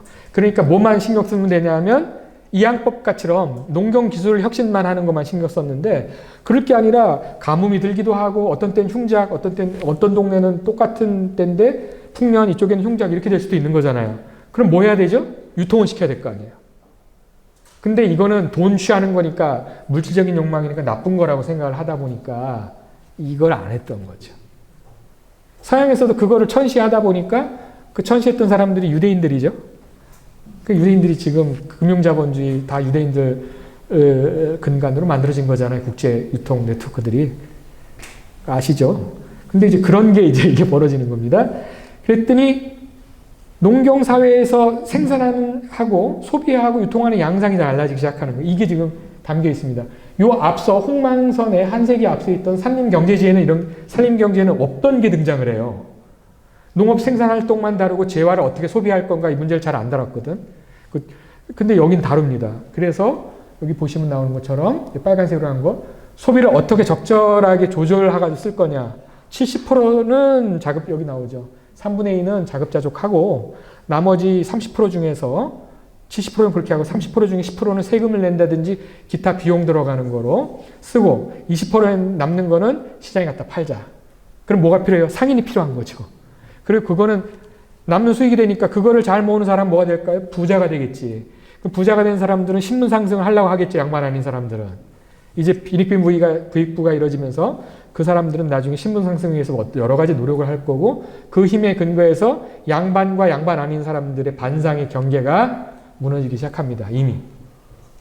자, 그래서 소비를 원래 성리학은 뭐냐면 소비를 절약하자. 맨날 절약하자는 얘기가 나오는데 바뀐 게 하나 나와요. 재산 증식하는 얘기가 나오기 시작해요. 화식이라는 부분. 요새 말로 하면 재테크. 이게 등장하기 시작한다. 이거 선비가 이런 얘기하면 안 되는 거거든. 근데 그걸 깨고 여기에 책 안에 그 하는 방법의 테크닉들, 재테크 기술들, 저 중국에서 온 책들에 있는 것들을 가지고 조선 상황에 맞게 하고 그거를 제대로 하려면 전국에 있는 시장이 어디 열리고 언제 열리고 이거 쫙 지식을 모아가지고 그걸 집어넣습니다. 중책이 없죠, 그건. 조선에 있는 읍지나 뭐 이런 것들 모으고 쫙 해서 그 일종의 유서적인 분류체계를 쓴 지식정보와 유기적인 체계 구성을 해서 데이터를 정보 수집하고 지식으로 딱 구성을 해놓고 나니까 그거 잘만 활용하면 사회가 바뀌는 거죠. 유통, 상업활동, 소비활동이 막 늘어나겠지. 근데 그 소비활동 아까 비판하던 거잖아요. 명나라 이후에 강남 지역을 비판하던 건데 그 새로운 게 들어오기 시작하는 거죠. 지금 자본주의 사회는 이제 완전히 글로 간 거죠. 자, 이런 게 이루어지고 서양을 수용했을 때도 아까 얘기했듯이 이렇게 되는데 바뀐 게 뭔가만 얘기할게요. 시간이 많이 지났기 때문에 종교의 영역, 여기 지금 사천이라고 했는데 하늘을 섬기는 영역과 향용이라는 거는 물질을 쓰는 거죠. 원래 이게 나눠지지가 않아요. 통합적인 세계관이고 유기적인 세계관이었어요. 성리학 단계까지만 해도 그건 어쩌면 양명학도 마찬가지일 수 있는데 이게 서학이 들어오면서 이 두 개를 나눠요. 자연은 사람이 지배하고 다스리고 신이 그렇게 얘기했으니까 그런 영역이고 물질적인 영역은 자연의 영역은 섬기는 건 신만 섬기면 되는 식으로. 이게 종교 영역이죠, 이게. 종교 영역과 과학의 영역 내지는 이 세계 영역이 나눠집니다. 주체와 대상이. 그래서 요거 나눠가지고, 근데 우리는 이미 정신이 있잖아요. 성리학. 그러니까 그거는 그대로 유지하고 서양 종교 안 받아들여. 물질, 기술, 혁신 요것만 받아들일게. 요게 북학파고. 서학 계열은 뭡니까? 이거 다 받아들이는 거죠. 이해되세요? 이렇게 두 개가 나눠지는 것이고, 이 두 가지 길이 나눠졌어요. 그게 어떤 충돌을 불러일으키냐면, 정신을 받아들이는 거에서 조선 후기에는 교로원 문학 장르가 막 유행을 합니다. 진정한 운영은 뭐냐, 뭐, 세네카의 뭐 이런 것들. 그 다음에 칠극 같은 그 한역 서학서, 한자로 써서 들어온 그 서학서들이 오면서, 이거는 지혜문학이라고 불리는 장르거든요. 그러니까 교리적으로 유교하고 천주교가 충돌하지 않는 영역의 것들을 먼저 들어옵니다. 그렇게 해서 같은 공통점을 먼저 찾아서 차이점보다는 이걸 통해서 보편성을 확보를 한 상태에서 그 다음에 조금 더 진전되니까 신주 소각하고 제사를 폐지해버리죠. 그래서 저거 애비도 몰라보고 저거 임금도 몰라본다, 이 사교다 이래가지고 천주교가 몰려버리는데, 그때 천주교인들이 무슨 얘기하냐면, 정화상이라는 분 여기 있죠? 정화상의 사항제상서, 제상한테 올리는 편지에 보면 천주교인들은 상제를 아버지와 군주로 하는 그 유교적인 가족 질서와 사회 질서를 뛰어넘는 큰 아버지자 큰 임금이다. 그러니까 아버지 위에 있는 아버지고 임금 위에 있는 임금이다. 이게 뭐예요? 가족 질서나 국가 질서 위에 종교 질서를 놓는 거죠. 이러니까 일망타진이 되는 거죠.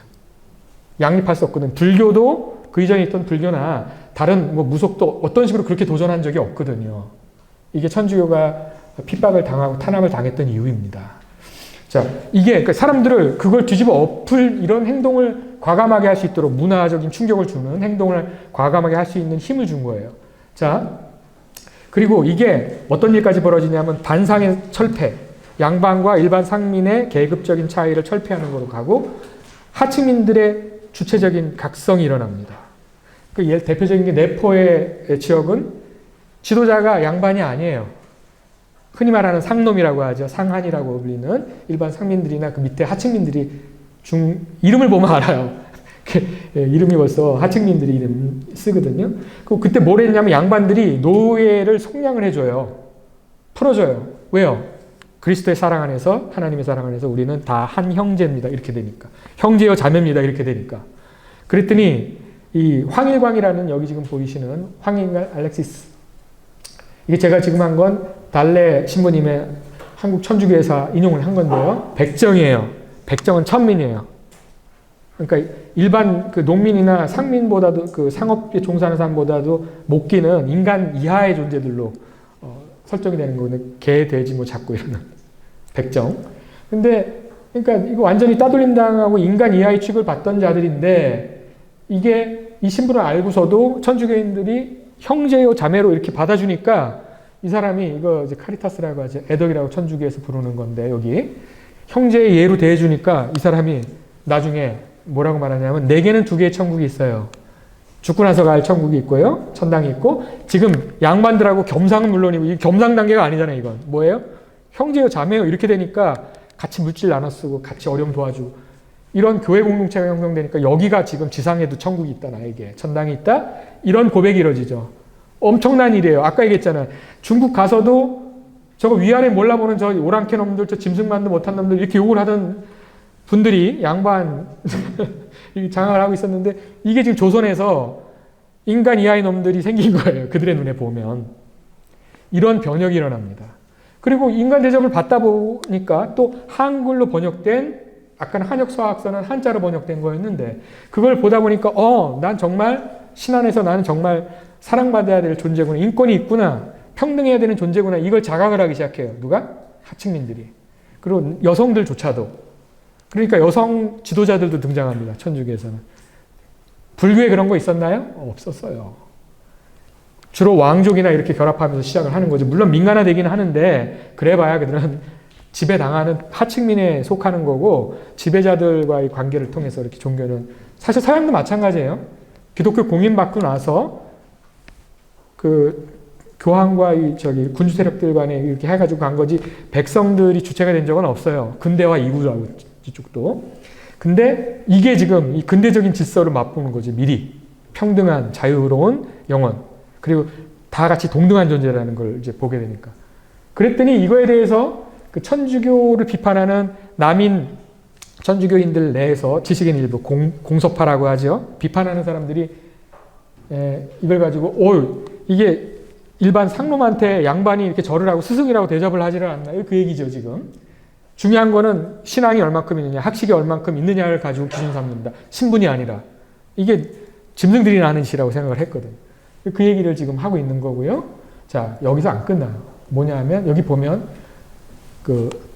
제가 지금 뭐라고 썼는데, 신부를 아버지라고 부르고, 자기 아버지는 제사도 안 지내고, 이렇게 다 이렇게 하면서, 신부를 아버지라고 부르질 않나? 그 다음에 자기는 죄 지은 아들입니다. 이런 식으로. 이게 천주교 문화를 충분히 이해하지 못하니까 이거 지금 비판하는 건데, 이렇게 하고, 그리고 심지어 정약종 같은 경우는 다산정형이죠. 마귀 형상, 이게 예수의 성상이겠죠. 성상 보면서 뭐 하냐, 요산 여사와 관계를 사통하였다. 이게 판결문이거든. 남녀가 같은 공간에서 그렇게 있질 않아요. 양반일수록 그래요. 왜냐하면 여성의 공간은 안방이죠. 남자가 함부로 들어갈 수 없어요. 내외가 분별이 되기 때문에. 그쵸? 네. 남녀 유별한 거거든요. 근데 이게 보니까 남녀가 섞여 있고 거기다 무슨 칠을 하고 앉아 있고 이게 사교 집단인 거거든요. 전혀 처음 보는 유교 지식인들이 보기에는 더군다나 직접 본 것도 아니에요. 소문에 들리는데 남녀가 섞여 있대더라. 그렇게 오해를 샀어요. 서양에서는 그리스도교가 처음에 로마 제국에 퍼질 때 이거 사람 잡아먹는 종교다. 이 소문이 퍼졌어요. 왜요? 뭘 오해한 걸까요? 그리스도의 피, 그리스도의 살, 성만찬하는 거 있잖아요. 사람이 살과 피를 중간 다 생략하고 살과 피를 먹는 놈들이래 이거. 드라큘라 가는 놈들이구나. 다 잡아 죽여. 이렇게 된 거죠. 역시 남녀가 한데 모여서 예배 드린다는 건 상상을 할 수 없는, 예배는커녕 같이 할 수 없는데 더군다나 자기들이 보기엔 예수상인데 예수가 이게 뭐예요? 죄인이잖아. 죄인으로 죽은 사람들이 그걸 입고 있고 예수가 결국은 사형당한 죄인인데 이 죄인을 교주로 믿더니 얘네들은 전부 다 사형을 원해. 순교를 막 원하니까 미친놈들인 거예요. 그러니까 불교도 무속도 그렇게 안 했는데 얘네들은 이거 한다고 생각하니까 이해가 안 되는 거죠. 왜냐하면 아직 충분히 경험을 하지 못했거든요. 맥락을 모르기 때문에. 그래서 이제 온갖 여러 가지 문제들이 생겼습니다. 이 발가벗은 몸으로 한바탕 보지도 않아놓고 이런 소문들이 마구 재생됩니다. 그런데 그 와중에도 여전히 하층민을 중심으로 많이 퍼져나가고 그들이 이제 근대적인 질서를 어느 정도로 가지고 온 다음에 나중에 이제 민주주의 이게 들어오면서 완전히 근대화로 넘어가는 거죠. 단절이 일어나고. 유교 내부에서 그 혁신이 잘 됐다면 이 단절이 일어나지 않았을 수도 있는데 이런 거가 이제 사회 문화를 어떻게 근본적으로 바꾸는지 아시겠죠. 그리고 이게 여기 끝나지 않아요. 하층민, 말 못하는, 왜냐하면 문자를 모르니까 문맹물 아까 얘기했잖아요. 근데 한글로 이게 전수가 되면서 여성도 읽게 되고 한글의 여성들도 했으니까 하층민들도 하게 되니까 이게 천주교를 넘어서서 한국의 민족 종교에도 영향을 미칩니다. 동학 같은 거요. 그 뒤에 뭐 증상교 같은 거 나오는데 이거 한글로 돼 있는 거 이렇게 보면서 이들도 그 듣고 보고 그거는 할 수 있으니까 한자까지는 몰라도 주체적으로 자각해서 나중에 뭐 해요? 동학농민혁명까지 일으키잖아. 뒤집어 엎는 유교적인 그 위계 질서를 완전히 뒤집어 엎는 그런 행동을 하죠. 그러다 보니까 이제 마지막 조선이 끝나기 직전에 화서 이항로 같은 사람은 결국은 천주교라는 거는 서양 문물하고 동시에 욕망의 종교다. 결국 물질을 풍부하게 하고 심지어 아까 오해한 것도 있다 그랬잖아요. 남녀가 함께 한다는 건 있을 수 없는 건데 이거 막 섞었다. 여기도 지금 짐승의 시대가 됐죠 지금. 여기 섞여 앉아 계시니까. 아주 따로 갈라놔야 되는데 여기서 천막 치고. 예. 근데 그거를 보고서는 이제 이 음란한 기교, 괴이한 기교 이것만 발달했다. 근데 문제는 뭐냐? 그게 너무 대량 생산하잖아요. 자본주의가 산업자본주의 하다 보니까 그 물건들은 막 찍어내는데 이 사람이 보기에는 그 날마다 엄청나게 찍어내는데 우리는 1년 내내 노동해서 벼 이삭 거두면 이거랑 저기랑 교역을 하게 되면 어떻게 되죠? 우리가 질 수밖에 없다. 이건 맞는 얘기죠, 사실은. 국제 자본주의 시스템 안으로 들어갔을 때 조선 지금 체제에 갖고 있는 건 맞는 체제인데 이항로가 선택한 거는 이게 척사의정론의 한말 척사의정론의 거두잖아요. 그러니까 봉쇄하자, 세국하자 이렇게 된 거죠. 나중에 그 대원군. 근데 그건 아니죠. 결국은 그것 때문에 파국을 맞았잖아요. 네, 그 어느 정도 힘을 길러가지고 저기를 했어야 되는데, 그러니까 이것도 사실은 옳은 건 아니지만, 근데 반대로 생각해 보면 이걸 고수했기 때문에 그게 갖고 있는 문제점들을 제대로 통찰하는 거죠. 그러니까 제가 얘기 싶은 건 뭐냐. 지식 정보를 흡수하고 나와 남을 비교를 할 수 있는 객관적인 안목, 자기를 상대할 수 있는 거, 내 단점도 보고 상대의 장점도 볼 수 있는 그런 게 돼야 온전한 변화가 이루어지는 거거든요. 그러니까 지식을 받아들여도 조금만 받아들이고 기술만 좀 받아들이지 하고는 북학파보다도 이건 더 후퇴한 거죠. 아예 그냥 교류하지 말자 이렇게 된 건데. 교류하지 않으면 물론 그게 지켜지겠지만 제국주의가 그러나요? 다 밀고 들어오지. 그러니까 사실 시대의 변화에 어두우니까 결국 파국이 됐는데, 자, 이런 거에서 이제 우리가 얻을 수 있는 교훈이 이겁니다. 성찰을 해보죠. 새로운 지식과 정보가 수용할 때는요, 우리 문화, 내 문화에 대해서 객관화하고 상대화해서 반성할 줄 알게 되고요. 다른 문화에 대해서는 그들이 갖고 있는 단점도 있겠지만 내 시선, 내 안경을 가지고 보는 게 아니죠. 파란 안경으로 보면 다 파랗게 보여요, 세상이. 빨간 안경을 쓰면 빨갛게 보이겠죠. 잠시 내 안경을 내려놓고 공감적으로 이해할 줄 아는 이게 필요해요. 그래야 그게 어떤 원리로 구성되는지 이해가 되니까. 조선 후기에 이거 지금 거쳐 변해했던 걸 보시면 그렇게 해야 진정한 사회문화의 변화가 바람직한 방향으로 이루어진다. 그리고 이게 이루어질 때는 인식의 차원에서는 세계관이나 가치관의 변화가 되고요. 그 다음에 사회문화가 올바르고 아주 바람직한 방향으로 변화합니다. 그리고 이 기존의 지식과 정보도 아까 어떻게 보느냐, 어떤 관점에서 있느냐에 따라서 어떤 때는 갈등, 어떤 때는 경쟁, 어떤 때는 조화, 결합, 이게 마구 뒤섞여서 나와요. 그 수많은 갈래 중에서 어떤 걸 선택하느냐를 알려면 지혜 단계까지 가야 되는 거예요. 깊게 생각해야 되는 거죠. 다양하게 생각하고 깊게 생각하는 게 정말 필요한 거죠. 왜냐하면 새로운 지식의 정보의 지식화, 그 다음 지식의 지혜화는 수용하는 단계부터 소화하고 이해하고 그 다음에 새로운 걸 만들어내는 단계까지 수많은 단계, 수많은 양상, 차원 거치게 돼 있거든요.